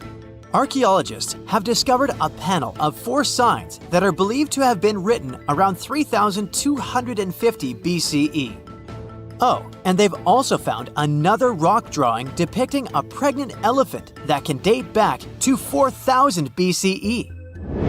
Now, there's also a third possibility that fewer people seem to mention: the Indus Valley Civilization, also known as Ancient India, located around the area of modern-day Pakistan and India.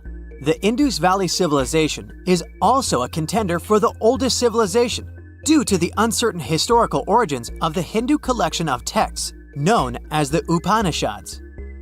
The Indus Valley Civilization flourished around 3000 BCE, but records show that people in the Indus Valley were trading with Mesopotamians as early as 3500 BCE. Now, wait a minute. How is it possible? No, they weren't time travelers. This isn't a sci-fi movie. There already were agricultural settlements in the area that were slowly growing into bigger cities, such as Harappa and Mohenjo-Daro. Ancient Indian cities were sophisticated, filled with baked brick homes built in a grid system. These ancient cities even had draining and sewage systems that connected most homes and used gravity to carry waste outside of the city. They were pretty advanced. They were also an extremely religious civilization, and Hindu beliefs were at the center of their practices. Despite that, their cities weren't filled with spiritual buildings. Actually, Mohenjo-Daro's most important building was a public bath. Interesting, huh? Now, why can't we know if they were the oldest civilization on Earth? Even if some historians suspect that the origins of the Indus Valley people can be traced back to 5000 BCE, there is no concrete evidence of this, only speculation. The best proof we have is the Upanishads. The Upanishads are texts filled with philosophy, mantras, and ceremonies. The thing is, part of Hindu practices included memorizing and passing down the wisdom of the Upanishads in oral form. So it took a while before it appeared as a written script. Well, I'd say historians aren't really sure what was the world's first civilization. We can only guess at this point, but who knows what new discoveries might reveal. During the early 1920s, the world was mesmerized by King Tut. A British archaeologist, Howard Carter, discovered the young pharaoh's tomb in Egypt's Valley of the Kings, 1922. But the public wasn't only interested in gold and jewelry. The press wrote about the curse of the pharaohs, but was it true? Was an ancient curse really the reason everyone entering the pyramids lost their lives? At the time, this was the only explanation for a series of unexplained passings. The man present at the opening of King Tut's burial chamber, George Herbert V, Earl of Carnarvon, lived only 5 more months after the discovery. He had also sponsored the dig. In comes Sir Arthur Conan Doyle. You probably know of him, the English writer behind Sherlock Holmes. He claimed that an evil elemental caused the explorer's demise. He must have been joking, right? Unfortunately, no. The newspapers continued to blame the pharaoh's curse after every Egyptologist left this world. These are the scientists who study the ancient cultures of Egypt. The archaeologist who opened King Tutankhamun's tomb passed away full 17 years after the discovery. The reason for it wasn't a secret: Hodgkin's disease. Yet again, journalists around the world wrote of a curse. This was getting ridiculous. But science must have had a rational explanation, right? Well, it did. And that explanation was common mold. Harmful fungi, Aspergillus, can survive for ages in sealed tombs. When humans inhale them, there's a high risk of infection in people who have a weakened immune system. Today, doctors believe this is what happened to the unfortunate explorer more than a century ago. Scientists now know that this type of fungi grows especially well on grain. And King Tut's tomb was full of offerings in the form of baskets full of raw grain and bread. Researchers discovered other varieties of fungi on ancient Egyptian mummies. These molds can easily cause some nasty consequences for humans. The danger of rotting organic material is real. Just look inside your fridge. Any food leftovers you have there start to go off after just 3 to 4 days. You can imagine what happens to food in a sealed chamber after thousands of years. Food is just one kind of organic material. There is also wood. If you expose it to water or even moisture in the air, it starts to deteriorate. You don't have to travel to Egypt to see the effects of this process. Any abandoned building in your neighborhood can serve as an example.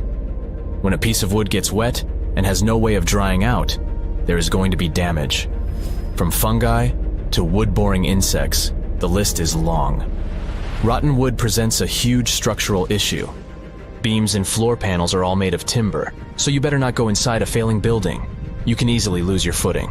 But this is just the tip of the iceberg.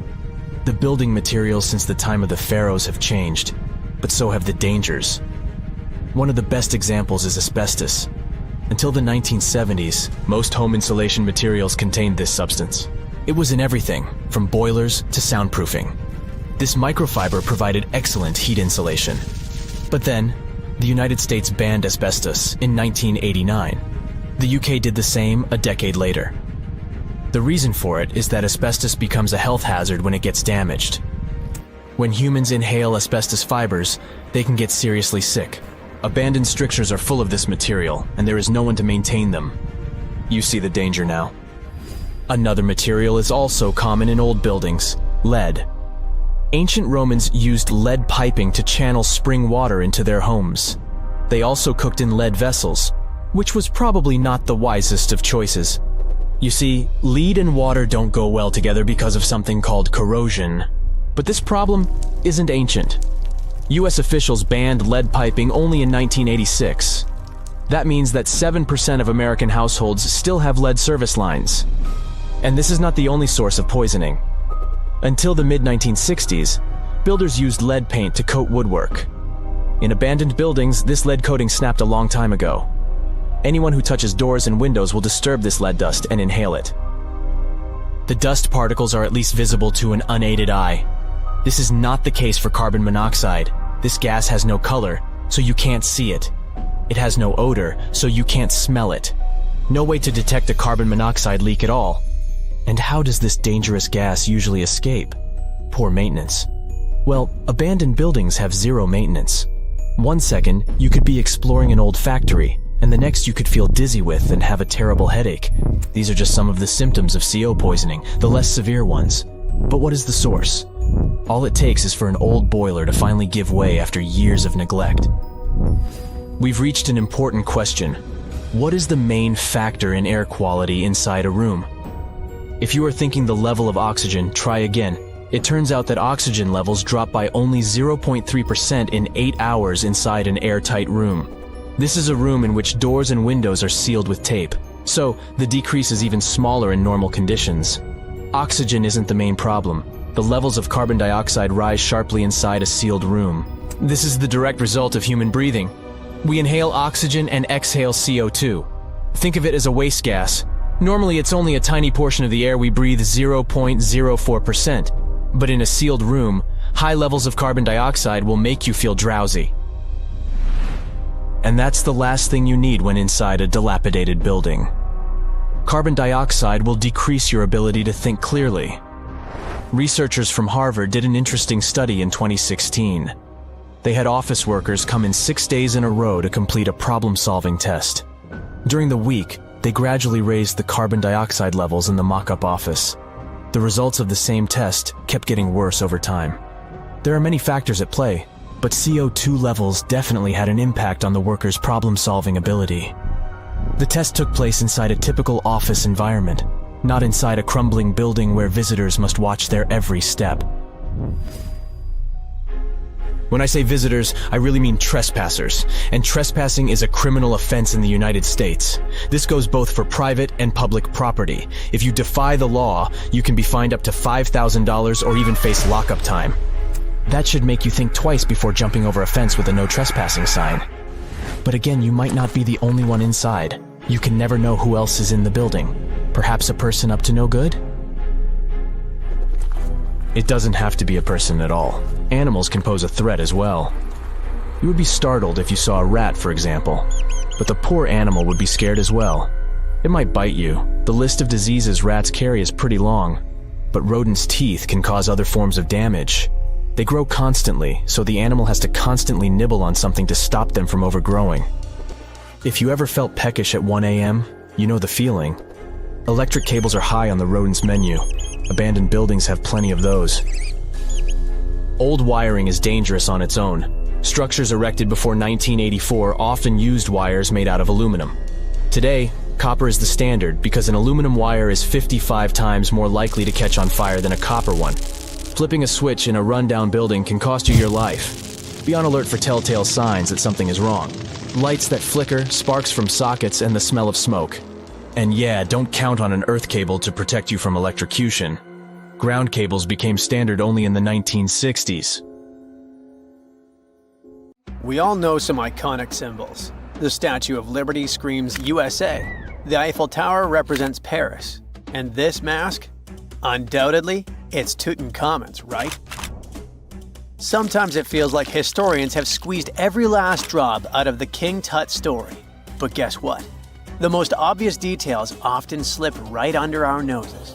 Like the fact that this famous mask didn't actually belong to him, nor was it ever meant for him. Stick with me for the details. Can we get a close-up of that mask? Thanks. See those holes? Yep, they're for earrings. And no, it's not that they had anything against jewelry, but back in ancient Egypt, earrings were typically worn by high-status women or kids. Now, if you know your history, you might say, but Tut was a boy king, wasn't he? You're spot on. He began his reign at just 9 years old. Sadly, that didn't last long as he passed away at a very young age. So when he was 9, he might have worn earrings, but he probably took them off when he hit that no earrings age. Sounds reasonable, right?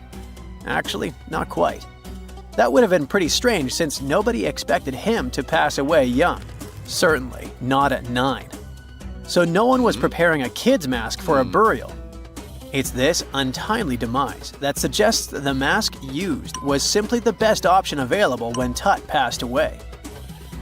There are more clues pointing to the idea that the mask was found in a hurry. Let's think about this. Even though Tut was mummified and his body could wait a bit, his loved ones wanted him to reach the afterlife ASAP. Some experts even believe the paint in the tomb was still wet when it was sealed. But look at his mask. It's a masterpiece. There's no way it was made in a rush. It's way more elaborate than other simpler cartonnage pieces. The renowned mask of King Tut stands 21 inches tall, adorned with precious stones, and features a golden beard that weighs 5.5 pounds, making the entire mask 22.5 pounds. Okay, I'm a bit confused here. So it seems like it was probably a kid's mask, but it had a beard? I've never seen a 9-year-old with a goatee, and I'm guessing you haven't either. Just think about it. A grown man's face compared to a kid's face. Fun fact for you, our faces pretty much stopped growing at the age of 16, so by 19, Tut would have definitely had the face of an adult man. Can you imagine trying to fit a relatively small kid's mask on a grown man? That would have been super embarrassing, and no one would have let that happen. Right, let's dismiss the kids' theory. Now, the second option, if you remember, is that the mask could have originally belonged to a woman. This is where the beard theory comes into play. Some researchers believe the beard might have been added later on. Here's another twist. What if the mask was actually made for Nefertiti herself, who ended up maskless? In this case, there are two discoveries. Two birds with one stone. For now, it sounds like a conspiracy theory, I know. But let's give it a shot and delve deeper into the details. So, Tut passed away in around 1323 BCE, probably due to malaria. He had other health issues too, like when he broke his leg, and records suggest he wasn't in the best shape. As for Nefertiti, we have no solid data about her demise. Plus, nobody knows exactly when or where she was buried. The supposed year when she passed away is around 1330 BCE, but she could have lived longer, and the mask was intended and prepared for her. Or maybe they just took her mask right from the burial chamber. After all, they were family. Well, sort of. She was said to be his stepmom, having been married to Akhenaten, who was likely Tut's father. But this is not 100% accurate. Some scientists doubt it. Ah, these ancient Egyptian families. It's hard to keep track of who's who. I know, you're not yet convinced that Tut wore a lady's mask. Let me share one more theory with you.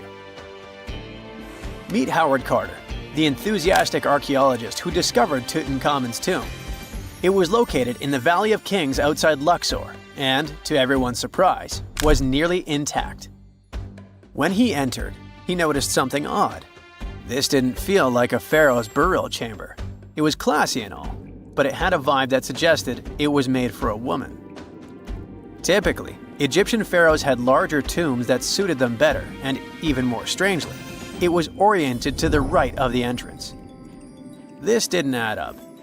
That orientation was typical for female chambers, which Egyptian queens used. Another red flag was that the chamber appeared to have been built in stages, and all the artifacts, around 2,000 of them, seemed hastily placed there. Even more curious, they looked like they were meant for other royals. Carter discovered this burial site in 1922, but it remained a mystery as to why it was so bizarre.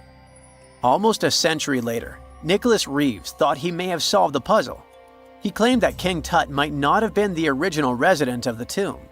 Instead, he suggested that the undisturbed resting place of the legendary Queen Nefertiti could be hidden behind the walls of the boy king's burial chamber. Nicholas studied high-resolution photos for months, meticulously examining every pixel. One day, he focused on detailed scans that revealed the texture of the tomb's walls beneath layers of paint. He spotted what he believed to be outlines of two doorways that had been blocked and plastered over to hide them from view. The more he looked, the more it seemed real. Could it be a tomb within a tomb? Nicholas theorized there was a hidden storeroom behind the western wall of King Tut's tomb, and his chamber might just be the outermost section of a larger corridor-style network of rooms. It all sounds fancy, but sorry to break it to you. Reeves' theory was debunked. To find out if he was onto something, experts had to use ground-penetrating radar to see the unseen. Reeves' idea was that if there were gaps, it could indicate the presence of additional rooms. And at first, in 2015, one expert even thought he had found a hidden room. But the glory didn't last for long. A year later, after double-checking, it turned out there were no hidden doorways. By the way, Nefertiti isn't the only legendary woman from Egypt whose burial site remains a captivating mystery. There's a cool legend about Cleopatra that you might enjoy. It's said that she once declared, "No man will ever find my tomb." Kind of fitting, right? After all, the person who's come closest to uncovering her final resting place is a woman. Fast forward a few millennia after she passed away, and while no man has located it, archaeologist Kathleen Martinez believes she might have cracked the code. She's been on the quest for Cleopatra VII's tomb for nearly 20 years, and recently discovered a bust that she thinks represents the famous queen. However, not everyone is on board with her claim. Some experts argue that the bust doesn't resemble Cleopatra at all. Alongside this intriguing marble statue, Martinez's team also unearthed 337 coins, some of which, less controversially, feature Cleopatra's likeness. But the real part is that it's still not officially confirmed. There's no doubt about the existence of the small bust. It's carved from white marble, fits in one hand, and shows a woman wearing a royal crown, according to a translated statement from the Egyptian Ministry of Tourism and Antiquities. The big question, though, is who it actually depicts. While Martinez insists this statue is a representation of Queen Cleopatra VII, many other archaeologists argue that the facial features don't match, suggesting it likely belongs to a princess instead. Sorry, I can't resist the temptation of breaking the magic for a moment. Some folks believe that the whole idea of "no man will find my tomb" is misunderstood. Even if she did say it, what she probably meant was "no living soul," and it wasn't about gender at all. It can as well be just a beautiful legend. Toodaloo! Imagine working 7 days a week on a large-scale construction site. You, along with thousands of others, carry millions of stone blocks and put them on top of each other according to a complex system. you work without modern construction equipment. You have no air conditioning or constant access to water. It's so hot outside that you can fry eggs on the road. You've been building the pyramid for decades, and now, when it's finally done, you enjoy the result of the colossal work of thousands of people. You're looking at a giant cultural monument of global value that will freeze in time and amaze people for tens of thousands of years. A few thousand years have passed. People in the 21st century see the pyramids and are like, wow, I can't believe humans have built this. Yeah, the people who built the pyramids wouldn't have appreciated such a theory. But actually, there are reasons to believe that people built it using some fantastic technology. From the outside, it seems the Great Pyramids are just big triangles of stone. People just put some heavy blocks on top of each other, and that's it. In fact, the design seems too perfect to be true. The pyramid consists of more than 2 million blocks. They lay so close to each other and are so even that you couldn't squeeze even a thin sheet of paper between them. Scientists still can't figure out the exact technology for building the Egyptian pyramids. One of the biggest and most famous is the Great Pyramid of Giza. This huge construction, well known all over the world, has one big secret. There should be a capstone on top of the pyramid. It's a triangular-shaped stone block, a small pyramid on top of a huge one. It's also called a pyramidion. The builders of ancient Egypt made it out of granite and limestone and covered it with gold.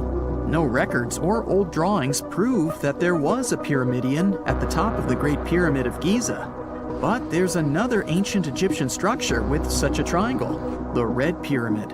It was built before the Great One, and its capstone has survived to this day. Archaeologists have found and reconstructed it. But where could the capstone of the Great Pyramid be? It's a mystery that still has no answer. Some are sure that some thieves have stolen it from the top. Maybe they just climbed up and pushed the pyramidion down. It makes perfect sense. The capstone was probably the most valuable element of the pyramid. Many scientists and archaeologists still don't know its exact purpose. Some believe that this peak covered with gold glorified the pharaohs. The capstone reflected moonlight at night and illuminated the entire space around it. During the day, the capstone reflected sunlight with its shiny surface. You could have noticed it from afar. The top of the pyramid was a kind of guiding star for lost travelers. All other stone blocks of the pyramid consist of limestone. People polished them to make them look shiny. In the past, they were even glowing and reflected light. You could see glowing pyramids from space, although they looked like tiny lights. Over thousands of years, winds, sandstorms, and rains have changed the pyramid's appearance. If people had taken care of them all this time, they would have looked like something out of science fiction movies, or the pyramids from Las Vegas. But unfortunately, we will never see their original appearance. Some archaeologists and scientists believe that the capstone could absorb the sun's energy and distribute it evenly throughout the pyramid. No one knows precisely why the Egyptians needed this technology. There's a theory the pyramids are ancient energy systems. The pharaohs applied this energy to use some unique technologies that were more advanced than all the achievements of the 21st century. And the triangular shape of the pyramids was ideal for boosting this electromagnetic energy. In theory, solar radiation, or electromagnetic forces, accumulated at the top of the pyramid, filled the inner rooms, and then went down the walls to the base. Any surface distortion could prevent the flow from spreading, so they had to create a perfectly smooth surface. That's why they installed the blocks so that nobody could squeeze a needle or razor blade between them. Many people believe in this theory because they built the pyramids from limestone. This material can hold energy inside itself. In the inner part, they created granite deposits to cause air ionization, that is, to create an electric charge. They also dug channels under the pyramid for water to transmit electricity. And at the top, they put a gold capstone, the best conductor of electricity. So, this is how you get a great power generator. Different cultures used similar technologies to create electricity all over the world. But these are all theories. If it had been working, humanity would have used these technologies today. There are mentions of the metal industry, chemistry, engineering, physics, mathematics, and astronomy in some ancient records. Most scientists don't believe in all these things. We know the detailed stages of the technology's development in different cultures. In the 21st century, scientists, historians, and anthropologists can track the evolution of all modern devices. If people had created some technological inventions in ancient times, the history of the world would have looked different. Perhaps all the achievements of antiquity could have been wiped off the face of the earth by global cataclysms. And it can happen to us. Just imagine how people would dig up a laptop in 5,000 years. Perhaps they wouldn't understand what kind of device it is. Another Egyptian wonder surrounded by mystery is the statue of the Sphinx. The Egyptians carved it out of a single massive piece of limestone about 4.5 thousand years ago. But scientists still don't know the exact date of its construction or who built it. People painted the Sphinx in different colors, so it looked much brighter and more vivid in the distant past. It was shining just like the Great Pyramids. Anyway, time hasn't only changed its appearance, but its name too. Initially, the Egyptians called it Horemheket. The Greeks renamed it the Sphinx about a few hundred years after it had been built. The Sphinx emphasized the greatness of the rulers of Egypt. It also performed a symbolic function of a watchdog guarding the tomb of the pharaoh and the paths leading to it. This version sounds realistic, since archaeologists have discovered many secret entrances at the foot of the Sphinx. Perhaps these rooms and intricate tunnels lead to underground halls with treasures. And treasures don't always mean gold and jewelry. According to legends and theories, the Sphinx guards the Hall of Records, the storage of all humankind's knowledge. The information about the ancient mythical state of Atlantis could be there. You can find many detailed maps of the internal dungeons of the Sphinx on the internet. They show structures 12 stories deep under the statue. It looks like a small city filled with gold, scrolls of knowledge, and various ancient artifacts. But don't believe all these maps. These are just theories. Several thousand years have passed, but people have very little information about it. Archaeologists know that there are still many strange and exciting things about the Sphinx that are still undiscovered.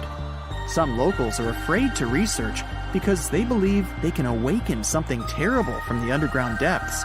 Therefore, it's mostly scientists from other countries who conduct the excavations. In 1998, scientists discovered strange tunnels leading to empty rooms under the Sphinx. They realized that some people tried to get there through tunnels in the past, and maybe those people took all the treasures that were there. One of the legends says that some powerful artifact lays beneath the Sphinx. Its technology can change the whole world, but the locals are hiding it because it can damage the planet. Some believe that you can find evidence of unknown technologies painted on the granite walls in the pharaoh's tombs.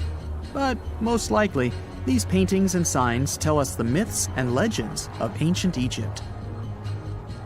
But what if Egyptian symbols and drawings are detailed instructions for using ancient technologies? What if the locals that lived at that time thought, people in the future won't be able to get energy themselves. Let's leave some detailed instructions for them. Anyway, there are many riddles and theories.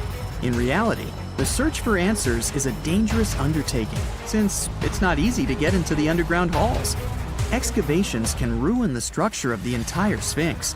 Any person inside the tunnels may get lost and never be able to find their way back. Besides, it costs a lot of money. Now, what would be awesome is if people could invent some device that could scan underground areas and show their detailed models. In 1850, French scientist Auguste Mariette went to Egypt looking for manuscripts, but accidentally found a head of a sphinx sticking out of the dunes. He cleared the sand and figured out the Sphinx was guiding the entrance to some underground construction. Several months later, he finally entered the Sarapium of Saqqara. Inside, he found an enormous granite sarcophagi with remnants of 64 bulls. Scientists are still amazed by the tech that the ancient Egyptians used to transport those enormous boxes. The Sarapium was built around the year 3000 before the Common Era. It was an underground tomb built to honor the sacred Apis bulls of ancient Egypt. It had a long hallway, almost 500 feet long, with giant stone rooms on both sides. Some of the sarcophagi weighed as much as 50 average cars, and all of them were made with super precision, with exact 90-degree angles. These sarcophagi were beautifully decorated with hieroglyphs and carvings that told stories about the lives and importance of the Apis bulls. Now, there are 24 sarcophagi left. In ancient Egypt, Apis bulls were very special animals connected to the deity Ptah. They thought the bulls carried Ptah's spirit and wisdom, helped the pharaoh, and protected the Egyptians. Priests looked for special markings on young bulls to find Apis bulls. It could be a white triangle on its forehead, which symbolized divine light, a shape on its back like a vulture's wing, and a scarab shape under its tongue, which stood for rebirth. If a bull had these signs, they believed it was chosen by Ptah and treated it like royalty. The chosen bulls lived in a special temple in Memphis, the city where they worshipped Ptah. They received the best care and offerings from visitors who wanted their blessings. When an Apis bull passed away, it was treated with great honor and mummified. When Mariette entered the Serapeum, he noticed traces of rollers on the gallery's floor and found 2 wooden horizontal winches. Each had 8 levers. Later, other explorers saw double rails. The burial chambers were lower than the hallway floor. To get the boxes into place, workers filled the chambers with sand so the sarcophagi could be rolled in straight. Then they slowly removed the sand to gently lower the boxes into perfectly cut spaces in the bedrock. A carved stone sign found in the Serapeum said it took 28 days to move just one sarcophagus and its lid into its spot during the time of Ptolemy II. The extreme precision of the sarcophagi with 90-degree angles also has an explanation. Ancient Egyptians wrote texts, or rather, papyrus, on geometry a long time ago. It shows that they knew the approximate number pi and could calculate the volume of a pyramid with its top cut off. If they could figure out complicated math like that back then, it makes sense that they could also carve perfectly flat surfaces 500 years later. All this sounds pretty legit, but some people think certain things don't add up here. The size of boxes is way larger than the size of bulls, yet they buried pharaohs in tiny coffins that barely fit their bodies. The sarcophagi are made out of granite with crazy precision, and they could have just used limestone, which would have made things way easier. The transportation of the boxes seems pretty simple, but only in theory. If one person could pull about 440 pounds, then at least 250 people would be needed to pull just one box. The tunnels in the Serapeum are really narrow, only about 2 feet wider than the boxes themselves. There's no way hundreds of people could have squeezed into those tight spaces to pull the boxes. And even if they did, how would they turn the box in the cramped corridor, lower it into its niche, and place it perfectly in the middle? Somehow, they did this 24 times, and every box is centered perfectly. Plus, the chambers were dusty, and there were no signs of soot from lamps. This means they must have worked in almost complete darkness. The real use of the boxes could also be different. A long time ago, even before the Egyptian pharaohs ruled, the local people already knew how to use fermentation. It happens when tiny organisms called yeast eat certain ingredients like starch and turn them into gas and ethanol. So someone in ancient Egypt probably put food like barley, bread, and even meat inside a giant stone box, then closed it tight with a heavy lid. These stone boxes, carved from granite, were so precisely made that they were almost completely sealed. so nothing could escape from it. As the yeast inside the box started working, it created more and more CO2 gas. It built up pressure inside the box.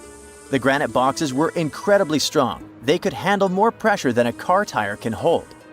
When granite was squeezed under such pressure, its crystals produced a tiny electric charge. This effect was possible because granite contains quartz, a material that reacts to pressure this way.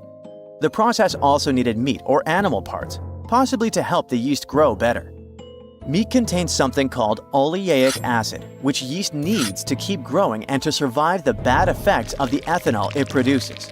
As the pressure inside the box kept growing, the combination of gases and electricity made these boxes not just ancient fridges, but powerful energy systems.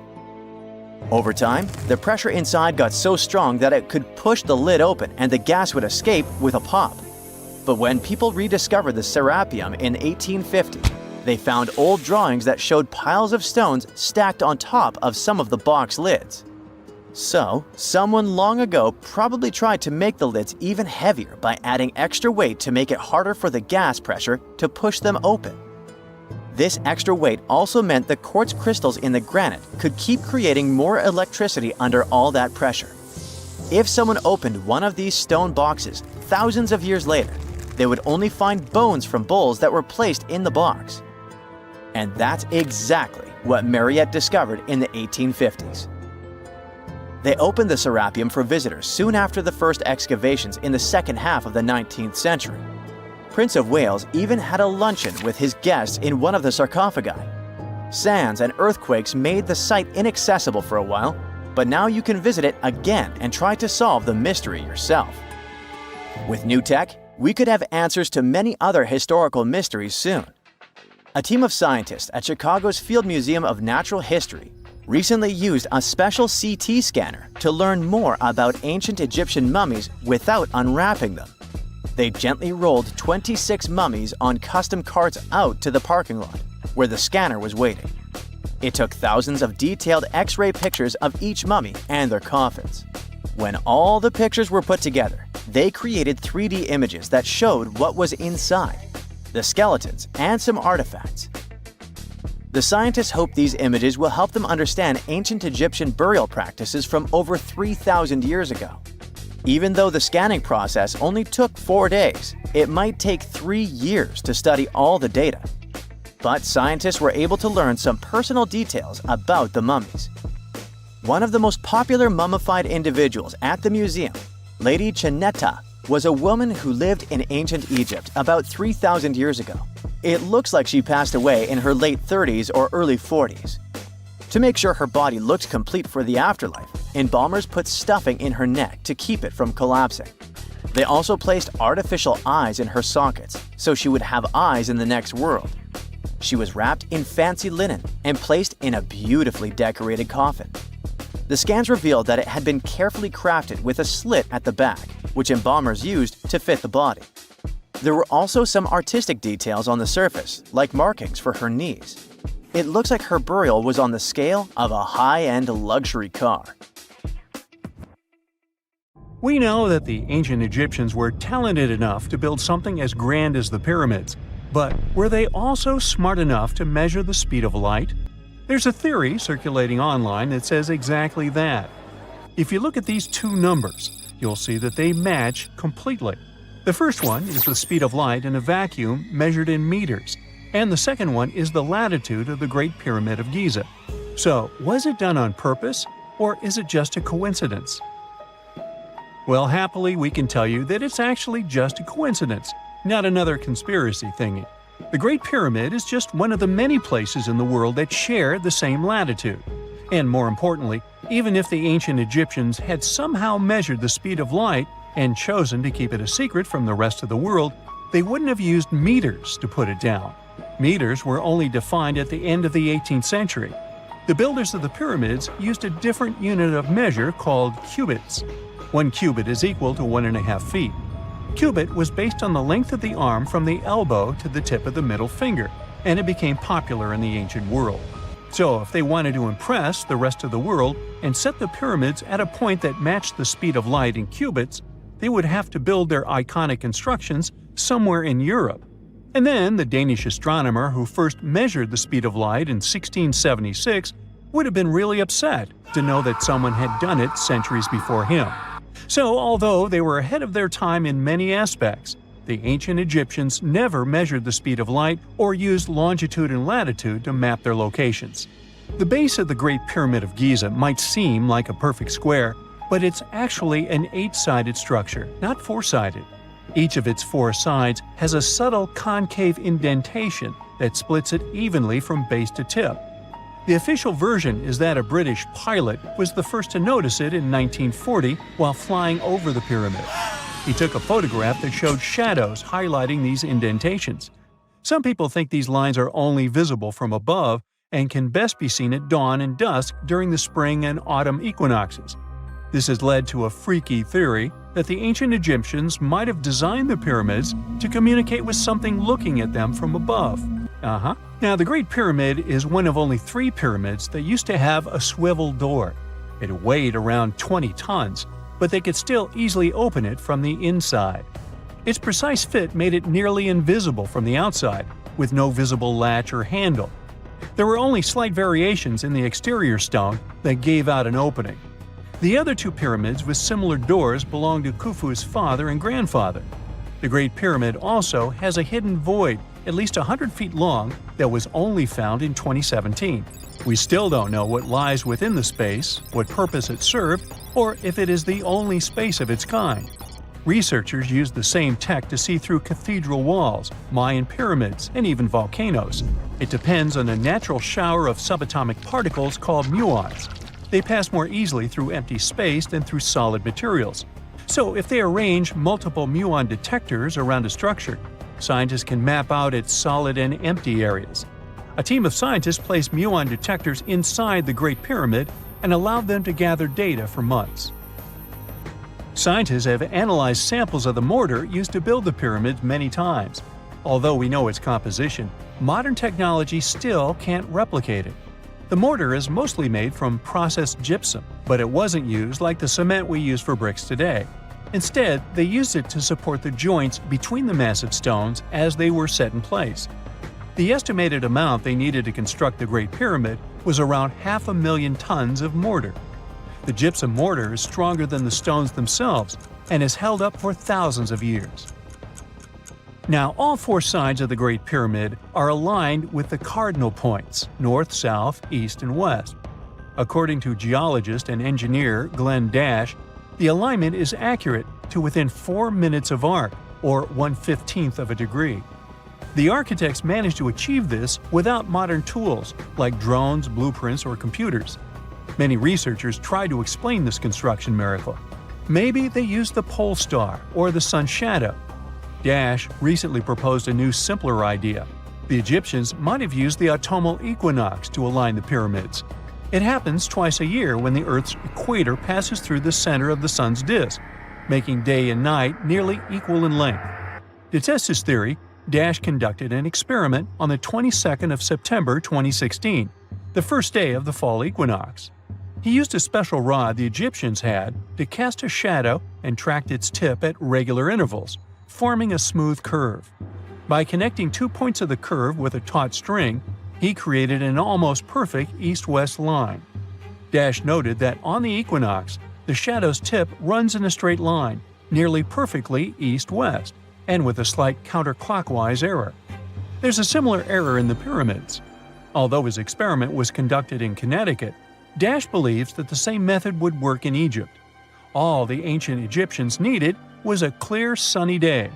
They could determine the fall equinox by counting 91 days from the summer solstice. But they left us few clues, and no engineering documents or architectural plans have been found that explain their methods. So they might have mapped shadows, but it's not definite.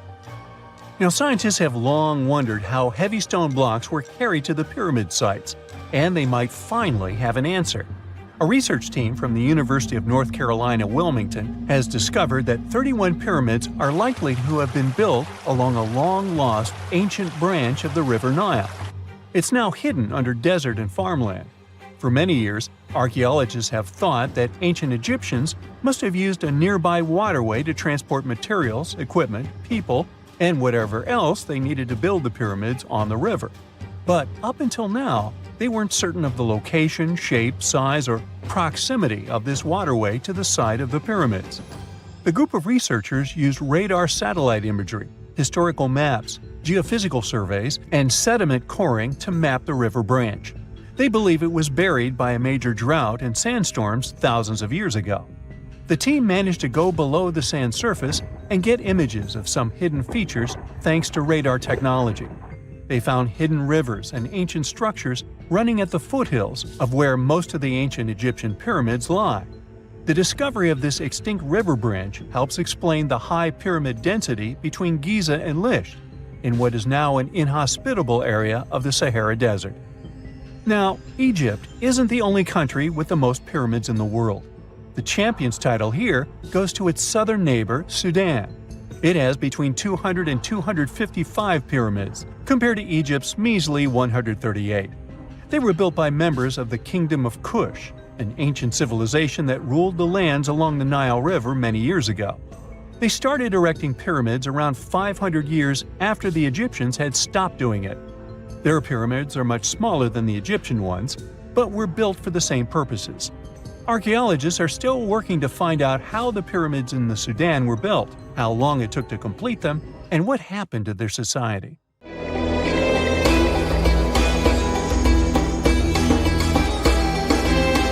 The Great Pyramid was created as the final resting place of ancient Egyptian monarch Khufu. According to legend, French leader Napoleon entered the Great Pyramid and came back out looking shaken and super pale. He never revealed what he saw inside, but whatever it was is said to have affected him for the rest of his life. When Napoleon entered the pyramid, he would have walked through a super tight and ascending passageway. He'd then go through another passageway, known as the Great Chamber. This corridor would have been much taller than the previous one, and would have cobbles too. He then reached the King's Chamber, the centerpiece of the Great Pyramid, which was lined with huge blocks of granite. But it wouldn't have looked as grand as we might imagine.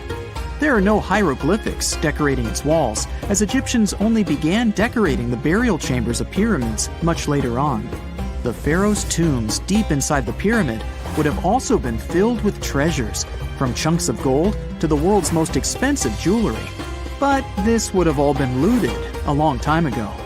The only thing that probably would have been left in there would have been a huge sarcophagus, which would have once contained the king's mummy. He'd also have to walk past the queen's chamber. This room most likely didn't hold any queens though, as pyramids were usually only built for one person. There are mysterious tunnels leading from here. To this day, no one is really sure what they're there for. And that's not the only mysterious and creepy thing Napoleon may have encountered, as stories of pharaohs leaving ancient curses on pyramids go way back. Many pyramids had warnings written on the outside, telling of horrifying things that would happen to those who entered and disturbed the peace. We might not know what exactly Napoleon found in the Great Pyramid that scared him so much, but we know for sure what was found in Tutankhamun's tomb. Tutankhamun was an ancient Egyptian pharaoh who was only 8 or 9 years old when he took to the throne. He became a cultural phenomenon when his tomb was discovered almost completely intact in 1922. His pyramid sits in the Valley of Kings in Thebes, modern Luxor, which is in Egypt. Unlike the Great Pyramid, Tutankhamun's tomb was covered in beautiful wall decorations. The walls told the story of how he would travel to the afterlife through the underworld. Egyptians believed all people would have to take this journey, so they would fill their tombs with objects and paintings to help them get there. There'd also be spells painted on the walls. They believed this would help people pass over to the next realm. The journey would be pretty long, and for that reason, the ancient Egyptians would also fill the pyramids with food. Tutankhamun's pyramid was filled with 8 fruit baskets. They even found something called gingerbread fruit in there. The rooms were jam-packed with furniture, statues, clothes, and staffs, amongst a whole bunch of other things. You'd likely find a lot of clothes and expensive jewelry in the pyramids as well. The ancient Egyptians wanted their ancestors to travel in style to the afterlife. They put Tutankhamun in his final resting place with over 50 pieces of clothing, all of the highest quality. There were tunics, scarves, gloves, and headdresses, and a ton of jewelry. Bracelets, pendants, necklaces, rings, and scarabs for protection were all found inside. Each of them was made of gold or precious stones. There were also fans made of ostrich feathers to keep the old pharaoh cool in the hot Egyptian sun. But the temperature inside the pyramids never actually went above 68 degrees Fahrenheit. The ancient Egyptians developed a super cool air conditioning system that we don't fully understand even today. Tutankhamun's pyramid also contained 130 walking sticks made from ebony, ivory, silver, and gold to help him on his journey. There were 3 chariots hidden away in case he got tired of all the walking. They also put 11 boat paddles inside, but there was no sign of any boat. The pyramids would be littered with the pharaoh's favorite scents and perfumes. During the excavation of Tutankhamun's pyramid, it quickly became clear that it had been robbed during ancient times. There was damage to doors and traces of oils left in empty jars. It looks like someone raided the pyramid for gold and the scents, perfumes, and oils that had been left for King Tut. There was still a bit of perfume, which was made from coconut oil and frankincense, left in one bottle. It seems like Pharaoh Tutankhamun loved board games. There was an ivory traveling set of senet in his pyramid. Although we don't know for sure exactly how to play it, we have figured out it was sort of an ancient Egyptian version of backgammon. It looks like it was a 2-player game where the goal was to knock your opponent off the board. Not really sure who Tutankhamun's mummy was supposed to play with, though. The ancient Egyptians had some rituals that may seem pretty strange to us. For example, they used to shave their eyebrows off if they ever lost a cat. So it's not too surprising they put some really weird things inside pyramids. Archaeologists discovered a collection of mummified cats and scarab beetles in pyramids that date back more than 4,000 years. They were found in the pyramids of Saqqara, which is south of Cairo. They also found a bunch of makeup kits and mirrors inside. Makeup was worn proudly by both men and women in ancient Egyptian times. Eyeliner was the most popular cosmetic. The Rosetta Stone was one of the best discoveries ever made in pyramids. It was found by our man Napoleon Bonaparte and his team. It's a black granite rock that dates back to 196 BCE. It's transcribed in Greek, Demotic, and hieroglyphic. When it was translated in 1822, we got the key to understanding ancient Egyptian hieroglyphics for the very first time. The discovery of Queen Hatshepsut's mummy in 1903 changed our understanding of the Egyptians forever. After she had passed away, her successor, Thutmose III, removed most of the evidence of her reign, so we basically knew nothing about Egypt's first great female leader. She's now gone on to become one of the few and most famous female pharaohs of Egypt. Pharaoh Khufu even had a fully fledged boat in his pyramid.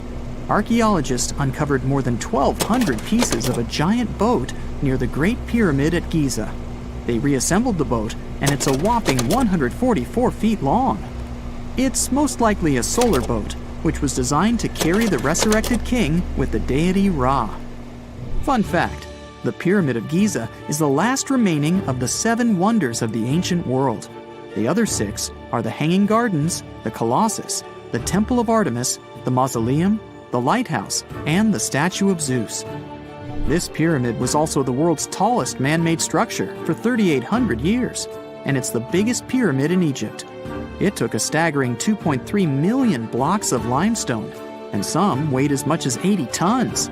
It took an incredible 100,000 laborers and a whopping 23 years to build. Its original height was a mega 480 feet.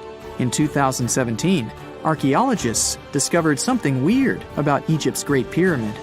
There's a hidden void that's at least 100 feet long, and no one really knows why it's there or what's actually inside it. The weird void is the first inner structure discovered within the 4,500-year-old pyramid since the 1800s. Scientists used cosmic rays to detect the massive hole, but are still no closer today to finding out what's inside. The ancient Egyptians took a lot of care building the pyramids, and everything was strategically placed and structurally sound, so it's super unlikely that this hole is due to blocks falling over time. Loads of pyramids also contain small model figurines called ushabti. These represented attendants. They believed they would come to life to serve the pharaohs in the afterlife. But it's amazing that all this stuff actually fit inside. There isn't actually a huge amount of space inside the structures. It's mostly just rock. So looky here. Scientists discovered ancient artifacts near King Tut's tomb. Turns out, his VIP final resting place looks more like a public graveyard with about a dozen wooden coffins that's been there for around 3,600 years. Now, okay, I might have exaggerated a tad. The 11 tombs weren't exactly right next to King Tut, but they were close, near the same city of Luxor. New findings in Egyptian tombs can help us piece together what life was like in ancient Egypt. And guess what? Ancient Egyptians seem to have been remarkably like us, modern humans. Say, the women have always loved jewelry, and archaeologists retrieved a beautifully made necklace with 30 amethyst beads and 2 agate beads, plus a hippo head amulet. Bet it was all the rage back then. Researchers also discovered 2 copper mirrors. One had a handle shaped like a lotus, and the other was decorated with Hathor, the ancient Egyptian deity of the sky, women, fertility, and love. These recent excavations near Tutankhamun's burial site led to another jaw-dropping revelation. For the first time in thousands of years, fragments of Queen Hatshepsut's Valley Temple were uncovered. This fearless woman was thought to be the second female pharaoh, who ruled with both courage and wisdom, leaving a legacy as solid as the stones themselves. Her temple, hidden for ages, opens a window into a time filled with power, intrigue, and spiritual devotion. Archaeologists found over 1,000 beautifully decorated stone blocks on the outskirts of Hatshepsut's funerary temple. There were very few women who managed to take the throne in ancient Egypt. Another tomb was found nearby, and it belonged to the overseer of Queen Teti Sheri's palace, whose name was Jehuti-Mez. Queen Hatshepsut seems to have even more tombs, aces up her sleeve. These tombs were carved into the rock instead of being built as pyramids, showing a unique ancient perspective on how to protect the soul in the afterlife. Experts managed to retrieve some cool ancient pieces from the site. Toys made of clay, mummy masks, winged scarabs, and some amulets. Sadly, there surely used to be way more artifacts, but over the last centuries, there have been people other than archaeologists to stumble upon this site. It's likely that looters got to these tombs before them and may have taken some valuable items.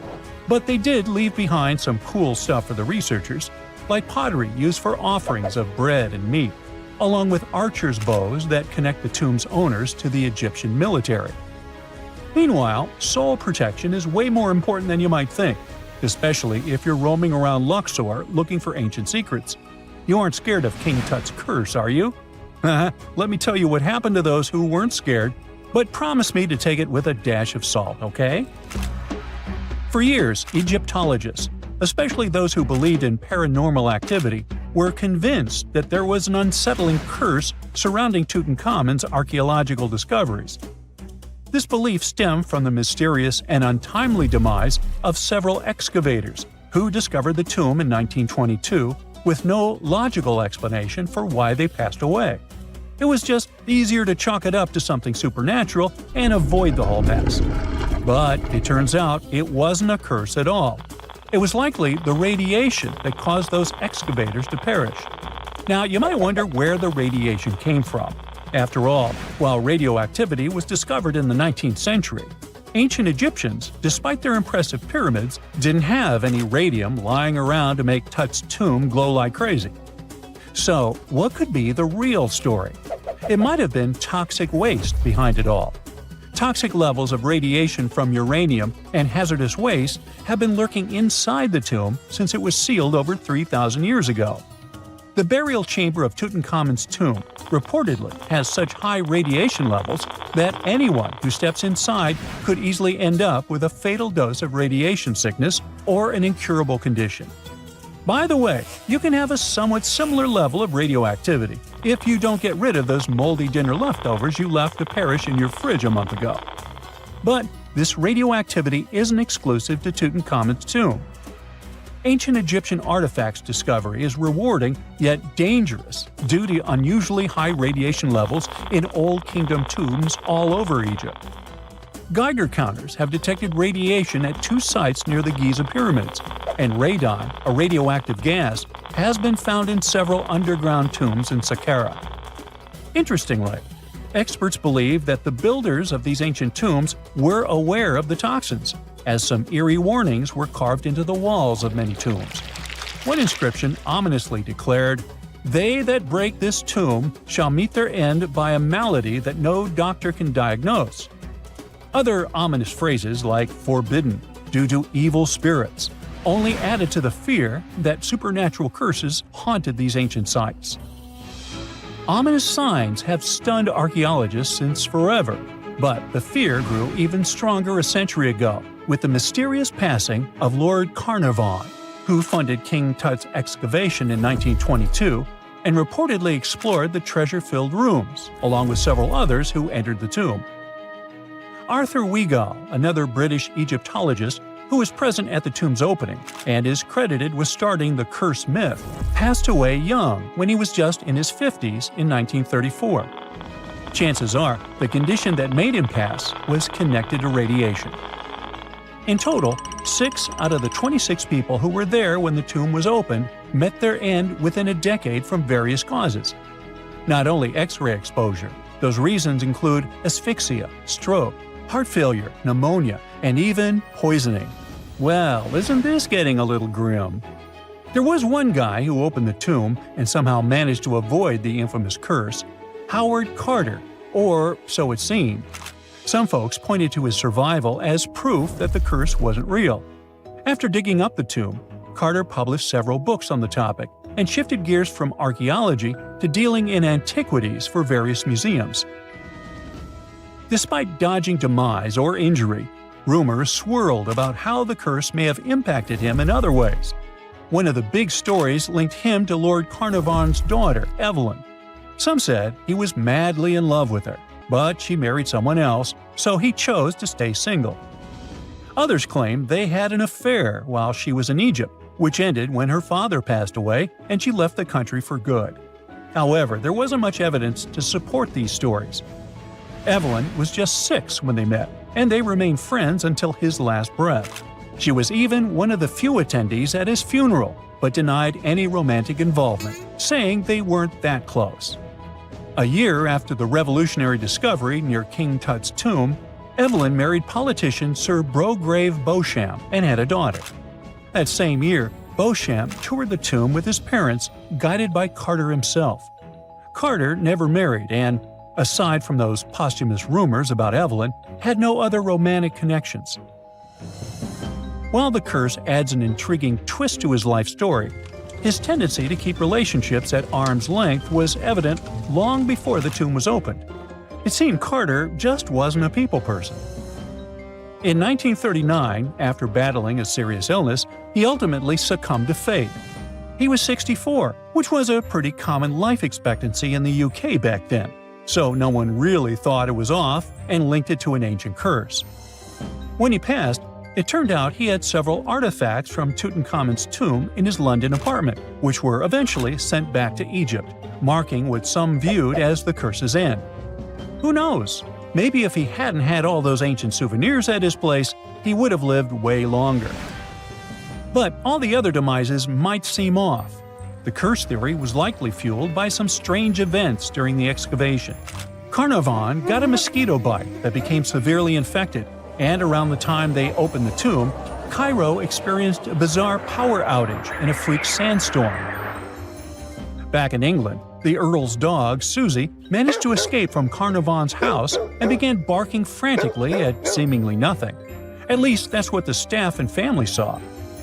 Strangely enough, at the very moment her owner's heart stopped, Susie started howling and fell down without showing any signs of life. Maybe radiation didn't play a crucial role after all. And those were indeed ancient artifacts from King Tut's tomb that made them all perish. Spooky, huh? Most people know that pyramids were built as grand tombs for the pharaohs, designed to ensure they had a smooth journey to the afterlife.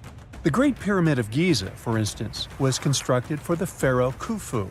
But what most people don't know is that this whole pyramid building trend started right here, with the step pyramid of Djoser, about 4,700 years ago. This massive structure was built for Pharaoh Djoser, a ruler from Egypt's 3rd dynasty.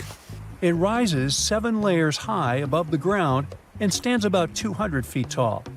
We think of it today as a phenomenal architectural project, but for ancient Egyptians, the step pyramid of Djoser turned out to be more like a massive experiment, a trial run, if you will, to perfect their building skills before they moved on to even more ambitious pyramids.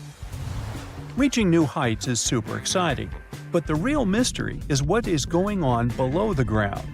In this pyramid's underground labyrinth, there is a network of tunnels stretching about 3.5 miles long, and some researchers believe these tunnels might have been part of a sophisticated water system that could completely change what we think about pyramid construction. Let's talk about this massive complex located in Saqqara. Surrounding the pyramid, there's what's known as a dry moat, a continuous trench that is up to 164 feet wide and almost 2 miles long. It forms a sort of rectangular shape around the pyramid. This trench has an average depth of about 65 feet. Now, if you were to add up all the earth and rock they dug out to create this moat, it would be about 10 times the volume of the step pyramid itself. For the longest time, people just assumed this trench was nothing more than a huge quarry, a place where they dug up stone and clay to build the step pyramid. Makes sense, right? But when you take a closer look, it doesn't add up. The trench is too narrow and deep to be practical for mining, and its layout doesn't match anything we know about ancient Egyptian quarrying methods. Plus, some sections of the trench are actually covered with a rocky ceiling, which would have made it nearly impossible to use as a quarry. Another theory suggests that the dry moat had some kind of spiritual significance. Maybe it was a sacred place, where souls of nobles gathered to serve the late king in the afterlife. There are even niches in the walls that work as a hint at this spiritual function. But most researchers believe that this purpose likely developed much later, long after the complex was built for Djoser. So, what was the moat really designed for? In 2020, a researcher came up with a pretty intriguing idea. It is possible that this trench was actually designed to collect and manage water, especially after heavy rainfalls. Now, that makes sense when you consider the location. The moat sits in an area that could easily have been flooded by runoff water from nearby plains. This could also explain why the trench wasn't used for new graves until much later when the climate became drier and less prone to flooding. The story becomes even more intriguing, as this trench appears to be part of a larger, more complex hydraulic system within the Djoser complex. It is like the trench has several compartments, carefully carved out of the rock and connected by tunnels. These compartments likely served as a part of a water treatment system, where water would flow from one compartment to the next, getting cleaner as it moved along. Now, here is where things start to tie into the pyramid itself. The Djoser complex has a series of underground shafts, and some researchers think that water from the moat's deep trench might have been used to power a hydraulic lift system, and this giant water-powered elevator could have been used to raise the heavy stones needed to build the pyramid. It worked like a volcano, but instead of lava, water did the heavy lifting. Imagine a big deep hole in the ground at the center of the pyramid site. Inside this hole, there was a huge wooden platform, kind of like a giant raft that could move up and down. When the workers wanted to lift a heavy stone, they would fill the hole with water. As the water rose, the wooden platform started to float up, carrying the stone with it, almost like a giant water-powered elevator.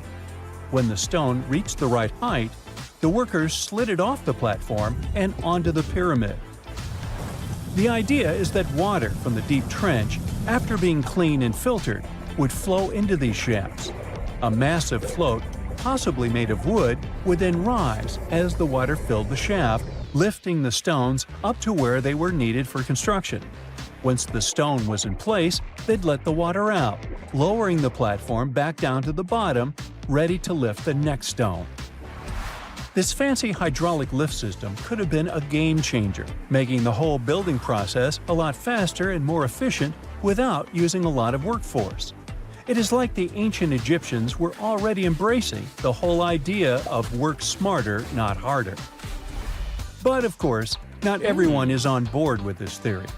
Some experts argue that the area where the step pyramid of Djoser was built couldn't have held enough water from occasional rains to maintain such a fancy hydraulic system. The main theory suggests that, in the past, there might have been some kind of lake nearby that would have filled up after a period of rain, and this lake could have supplied water to the complex's hydraulic system.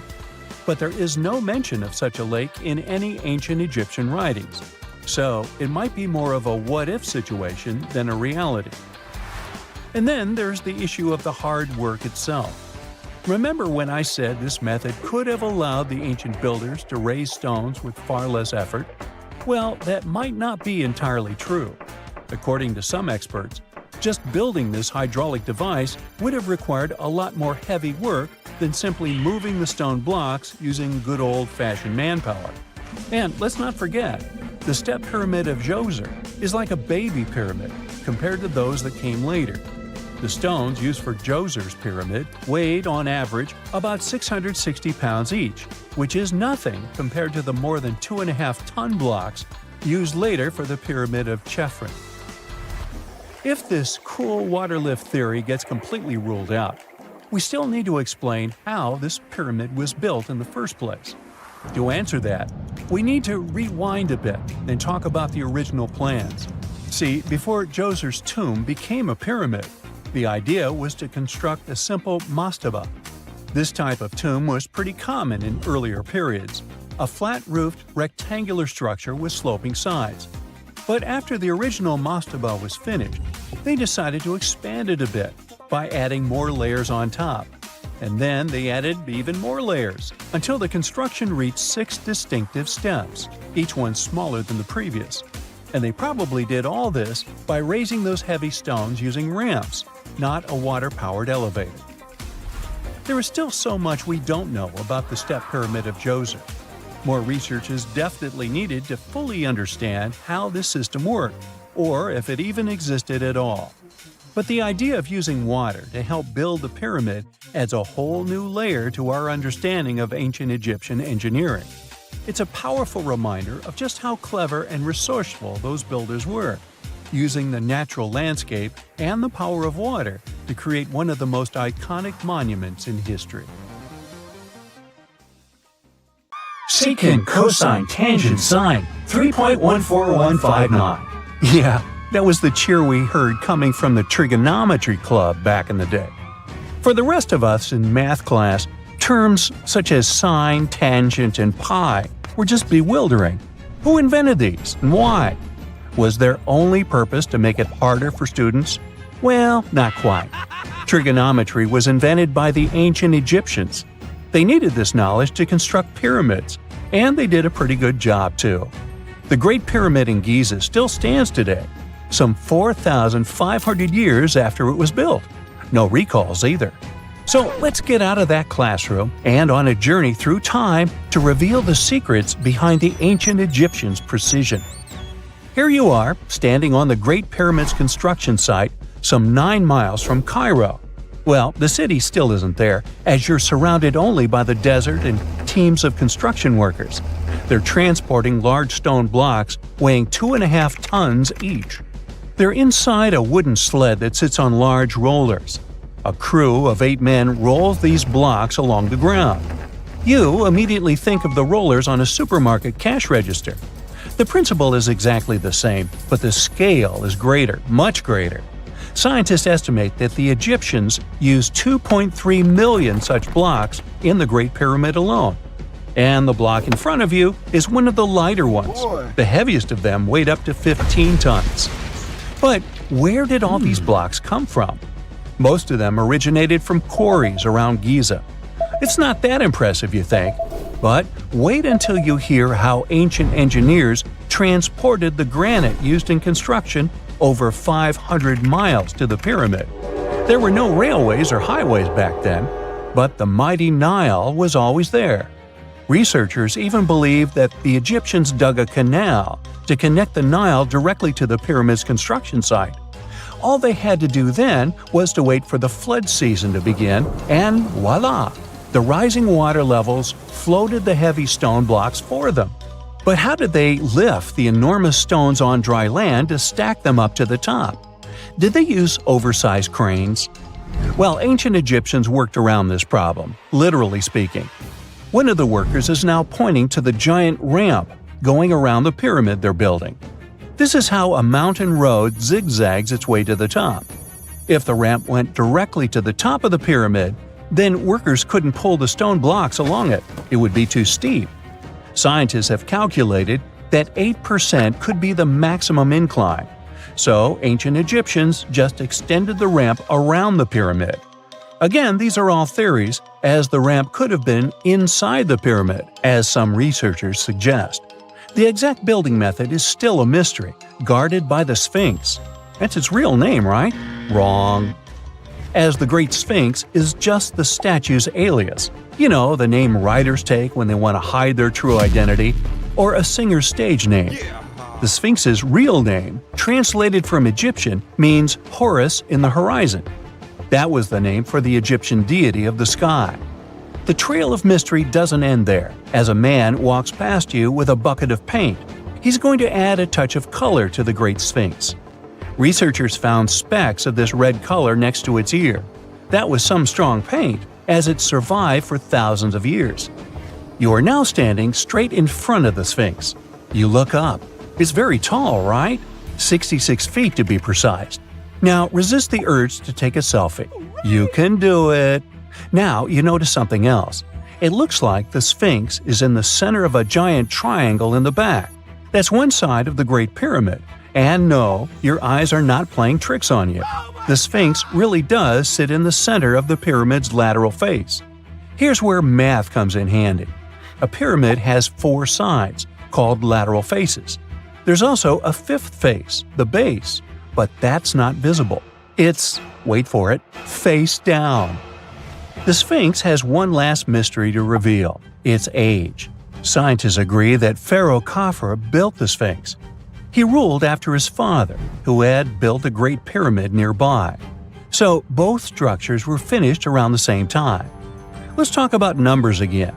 You've heard of Cleopatra, the Egyptian princess described as a woman of great beauty. Hello? She saw the pyramids, but she lived closer to the time of the first iPhone than the time of the people who built the pyramids. Fascinating, right? You can see thousands of people around you.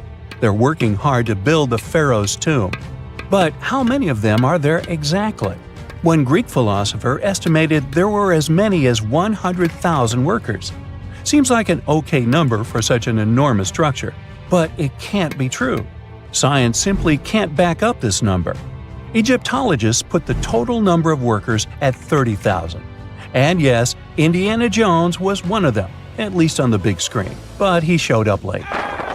Egyptologists know a lot about the pyramids, but not everything. Not because they don't want to, but because they haven't yet dug up enough evidence. They can only guess how the building process went. First, engineers would arrive to choose the right spot and do the necessary measurements. That's why they needed all that complicated math. Then, it's time for sourcing the material, the large stone blocks I mentioned earlier. When boats deliver them to the site of the future pyramid, workers can finally do their thing. They operated in smaller groups, but there were at least 2,000 of them chiseling and carving away at any given time. Sounds like a typical construction site today? Well, that's because it is, just thousands of years ago. It's amazing what ancient Egyptians were able to achieve with just copper and stone tools. The pyramid is now complete in front of you. But is it the same pyramid we see today? Why is this structure shining bright in the desert sun? Isn't it supposed to be a dusty yellow color? Well, no. Human activity and the elements have completely stripped the outer layer of stones over time. Expert craftspeople polished these blocks using nothing but stone and sand. The end result was a smooth and shiny rock. On the day it was completed, the Great Pyramid of Giza was a perfect triangle of light. Its polished sides acted like giant mirrors, reflecting the powerful Egyptian sun. This is the point where you should put your glasses on, and that shiny thing you see at the pyramid's very top is actually gold. The capstone at the top of the pyramid is called a pyramidion. It was covered in sheets of gold. As you can guess, these were the first stones to disappear. Let's make another stop before we get you back to your classroom. We travel to the British Isles, and no, Stonehenge isn't our destination. It is Newgrange in County Meath. Scientists estimate that the ancient peoples of Ireland built this stone monument around the year 3200 BCE. This makes it older than both Stonehenge and the Great Pyramid in Giza. The function of the circular mound in Newgrange is the same as the one of the Great Pyramid and equally mysterious. The estimated amount of loose stone present in the valley is over 220,000 tons. And it's not just randomly thrown on a pile. The order in which the stones are set makes the structure water-resistant. That would explain how Newgrange had survived for so long. Kinda makes you want to splash out the cash for that waterproof phone case, huh? Well, you're back in your school desk, but today's math lecture is the last thing on your mind. You're thinking about how great the Egyptian pyramids are, and if we have something similar today. It turns out modern engineers are just as impressed with the Great Pyramid as you are. There's a glass pyramid sitting in the main courtyard of the famous Louvre Museum in Paris. The panorama of San Francisco wouldn't be complete without the 48-story Trans-America Pyramid. But Las Vegas went the furthest. There we find the Luxor Hotel. It's so big that it's the third largest pyramid on the planet. And guess what's in front of it? Yup, a replica of the Sphinx. It's 110 feet tall, 2 stories higher than the one in Giza. Yeah, everything's bigger in Vegas. The year is 1923. 2 teenagers sneak out of their homes in the middle of the night in Florida City. Rumor had it that an old man was building a rock castle by himself. But every time someone tried to see what the old man was doing, he would stop working. The curious teens managed to sneak into Ed's backyard and saw something they could later describe as magic. They recalled seeing rocks moving around like helium balloons. The old man was moving up to 30 tons of stone by himself to build his castle. Even if he didn't allow anyone to see him working, he would proudly talk about it around the town. But whenever people asked how he was building a stone castle all on his own, he simply answered, "I cracked the secret of the pyramids." This story begins in Latvia, Edward Leedskalnin's home country. Edward was born in a small village on January 12, 1887. He was born in a family of stonemasons, which is probably where he learned ancient techniques of building. However, he grew up as a sickly boy, which meant he could never carry much weight or undergo heavy physical activity.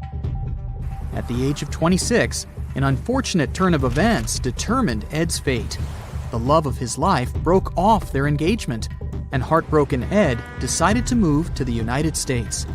He lived in a couple of American states before finally moving to Florida, where his life's adventure started. Ed spent years searching for the right spot of land to build his dream house. He always rejected good farmland. When people wondered why, he only smiled. Finally, when he bought land of his own, it was deemed terrible by his close friends. The soil was bedrock. He could neither plow nor farm it, but it seemed perfect for what he was seeking to build. Ed's close friends would often describe him as eccentric. When asked why he wanted to build a house, he would only say, "It's for my sweet 16. Someday she's coming back." Then, he changed the topic of the conversation. It took Ed about 30 years to finish Coral Castle, and he did it all by himself. He would only work under the cloak of night and never let anyone see what he was doing. The completed coral castle embodies a number of unsolved mysteries. If you were to visit the site back then, you'd have to go through a 9-ton, 8-foot-tall revolving gate door that even a kid could push with just one finger. Ed was so proud of this door that he originally named the site Rock Gate Park. It was renamed Coral Castle only much later, after Ed's passing. Once inside, visitors would access the incredible wonders of Ed's constructions: towers, mystic symbols, furniture, and swing sets, all made entirely of monolithic blocks of stone. The stones are set on top of each other, using only their weight to keep them together. And believe it or not, the entire park gathers around 1,100 tons of stone. Today, if you visit Ed's living quarters, you'll even see the simple instruments he used to construct all of this: chisels, hammers, ropes, and pulleys. The type of work he did is difficult even with modern-day equipment, let alone without it. Coral Castle's main mystery lies in how Ed managed to do it. The only photograph of Ed Leedskalnin at work shows a simple leverage structure of a chain hoist attached to a wooden tripod. The tripod was made of old telephone poles with a small wooden box on top. What was in the box is, of course, a mystery. Unfortunately, he took his secrets with him, not sharing the truth of his work with anyone else.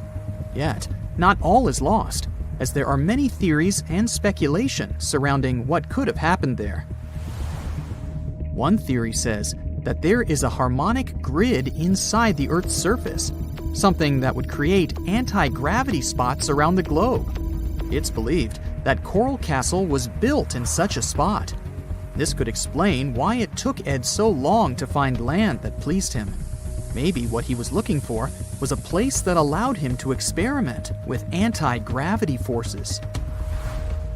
Yet, whenever Ed talked about his work, he would say he understood the laws of weight and leverage, and, sure thing, that he had cracked the secret of the pyramid builders. And what secret is that, you might ask?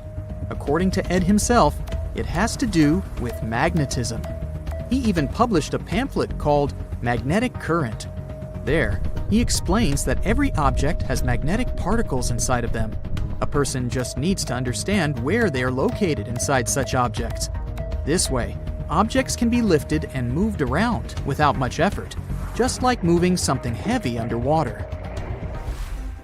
Researchers say that if we assume Ed Leedskalnin and the pyramid builders used the same technique, then it would only have taken 4,700 workers to build the Great Pyramid of Giza, instead of the 20,000 to 100,000 that is currently estimated. But this story just keeps on getting more and more mysterious. In the late 1920s, Ed was finishing the construction of Coral Castle in Florida City. Rumors about his work had spread around town. People said Ed was hiding a stash of money somewhere in his living quarters. One night, a group of men waited until Ed was alone and broke into the castle to rob him. They couldn't find the money and, luckily, didn't harm Ed. But in the following days, he decided that it was best he moved out of that land. Of course, he took more than his toothbrush along with him. Ed decided to move the entire Coral Castle to another land 10 kilometers away from where he had built the park. Legend says he hired a truck driver and asked him to swear secrecy about what Ed intended to do. He asked the driver to look away while Ed loaded the truck by himself, moving all of the rocks without any help. With the truck loaded, Ed and his castle moved to Homestead, Florida, where the park is located until this day. In 1986, a group of engineers from Florida University was called to try to fix the park's gate entrance, the 9-ton revolving door that Ed was so proud of. They arrived with plenty of modern-day equipment, including a 20-ton crane. When the engineers took the door down, they noticed that Ed had used a strange circular stone at the bottom of the revolving door. The engineers couldn't understand how this frisbee-sized rock could withstand 9 tons of weight without breaking into pieces. They sent the rock to the geology department at the University of Florida, but the geologists simply returned the rock, saying they couldn't find a match of this rock in their databases. They couldn't determine its origin. The engineers put the 9-ton gate back into place, trying to use other techniques. At first, it didn't work without the base rock Ed had originally used. So, they had to cut the gate rock to make it work as a revolving door once again, proving that modern-day technology couldn't replicate what Ed had done single-handedly. Fast forward to 2011, and another man claimed to have cracked the code of the pyramid builders and Ed Leedskalnin himself. Wally Wallington, a retired construction worker from Lapeer County, Michigan, has managed to build using similar techniques to those used by Ed. Wallington is known for having built his personal Stonehenge in Michigan. He is said to have used simple machines, such as levers and counterweights, moving around multi-thousand-pound concrete blocks. Unlike Ed, Wallington has shared his techniques with the public. Multiple videos are showing the clever engineering he built from very simple materials. It sure is impressive. The man has moved his entire barn into another property just with the help of simple tools. However, there is no way to prove that these were the same techniques used to build Coral Castle. To this day, the secrets of Coral Castle haven't been unraveled. But hey, we can always keep trying to solve it. And now we're off to almost 5,000 years ago. Let me take you to ancient Egypt, where back in 2550 BC, guess what? The construction of the Great Pyramids of Giza started. People learned to build cathedrals and skyscrapers, but it wasn't until recently that these massive buildings appeared. It's still a mystery to even modern scientists how these pyramids were built 5,000 years ago. No wonder they are one of the 7 wonders of the ancient world. They're also the oldest of them and the only wonder of the ancient world that still exists in the 21st century. It must have taken a lot of cooperation to build a thing that massive, even for today's metrics. But the Giza pyramids weren't the first pyramids ever. The first one, called the Step Pyramid, was built around 80 years before the first pyramid of Giza in 2630 BC for King Djoser. It wasn't meant to be extraordinary, but ended up being quite impressive. It was a pyramid of 6 stepped layers of stone. It was 204 feet high, which is as tall as a 19-story building. And it was the tallest building that existed at that time. It wasn't just a pyramid though, it was surrounded by a whole complex of buildings, including even courtyards.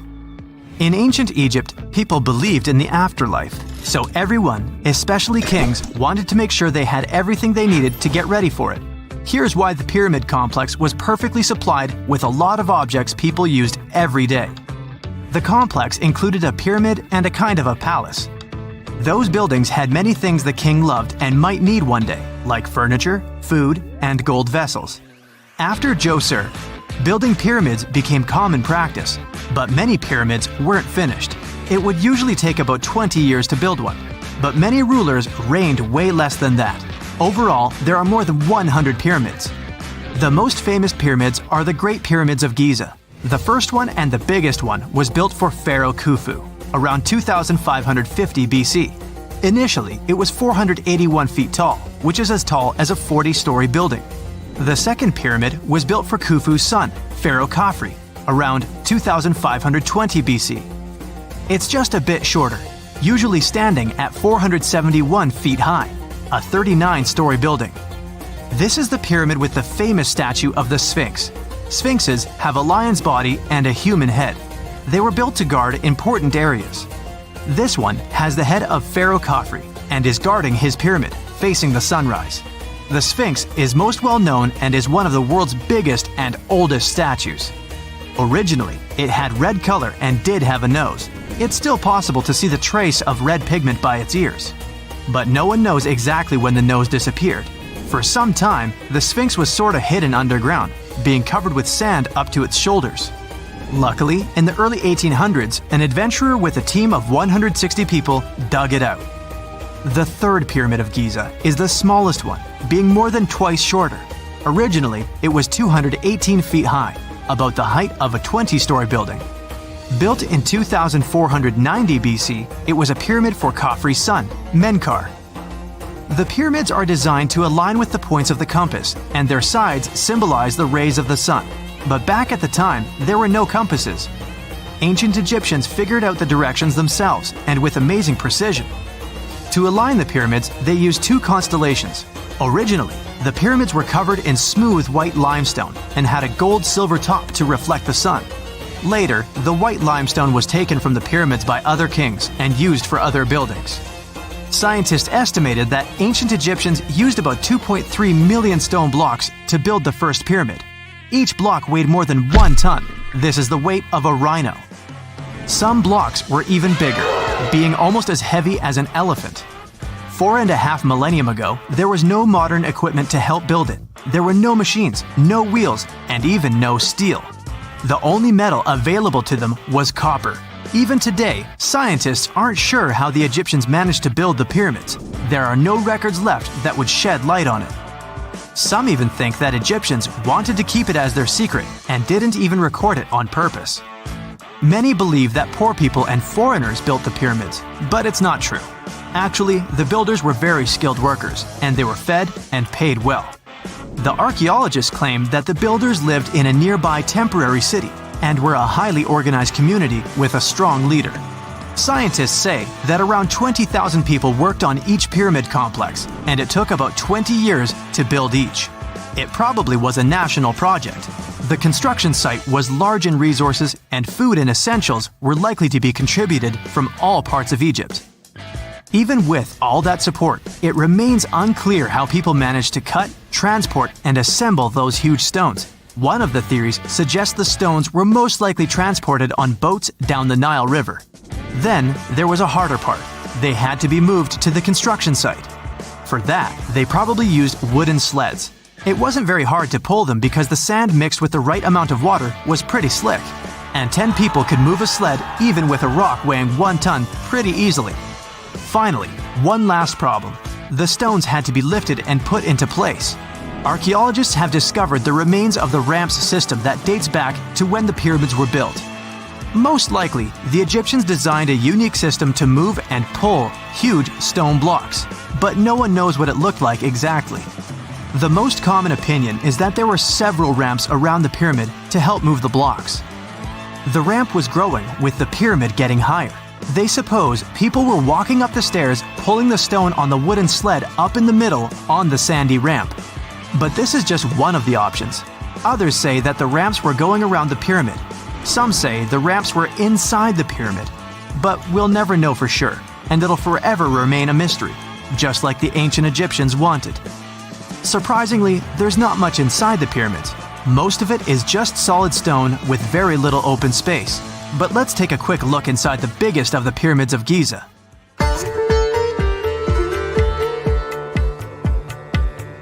From the entrance, there are 2 stairs, one going down and the other one going up. The descending one takes you to a chamber located underground. That's where the pharaohs are, but not in this pyramid because Khufu wanted to stay higher. The underground room is partly unfinished. The room with Khufu's sarcophagus is called the King's Chamber. It's upstairs and then through the tall and long Grand Gallery. Below the King's Chamber, there's a room called the Queen's Chamber. There are no queens though, and no one is sure why the room is called this. Unfortunately, none of these have any hieroglyphs on the wall. They're just bare. If you want to see them, you should go to the other rooms that are decorated. Those pieces of art are depictions of ancient Egypt's culture and daily life. The texts allow researchers to study their language and grammar. Sadly, the treasures that once were here in the pyramid are long stolen. From that room, there are several tunnels for an unknown purpose. There are many tunnels and passages inside the pyramids. There are many chambers and shafts and secret ways. Scientists have been sending little robots with cameras there for some decades already. And the robots did discover another chamber a bit upstairs with hieroglyphs on the walls. But even today, much of the pyramids is still unknown, and there's no so-called building plan of the pyramids. Egyptians did create a mystery no one can crack for 4,500 years already.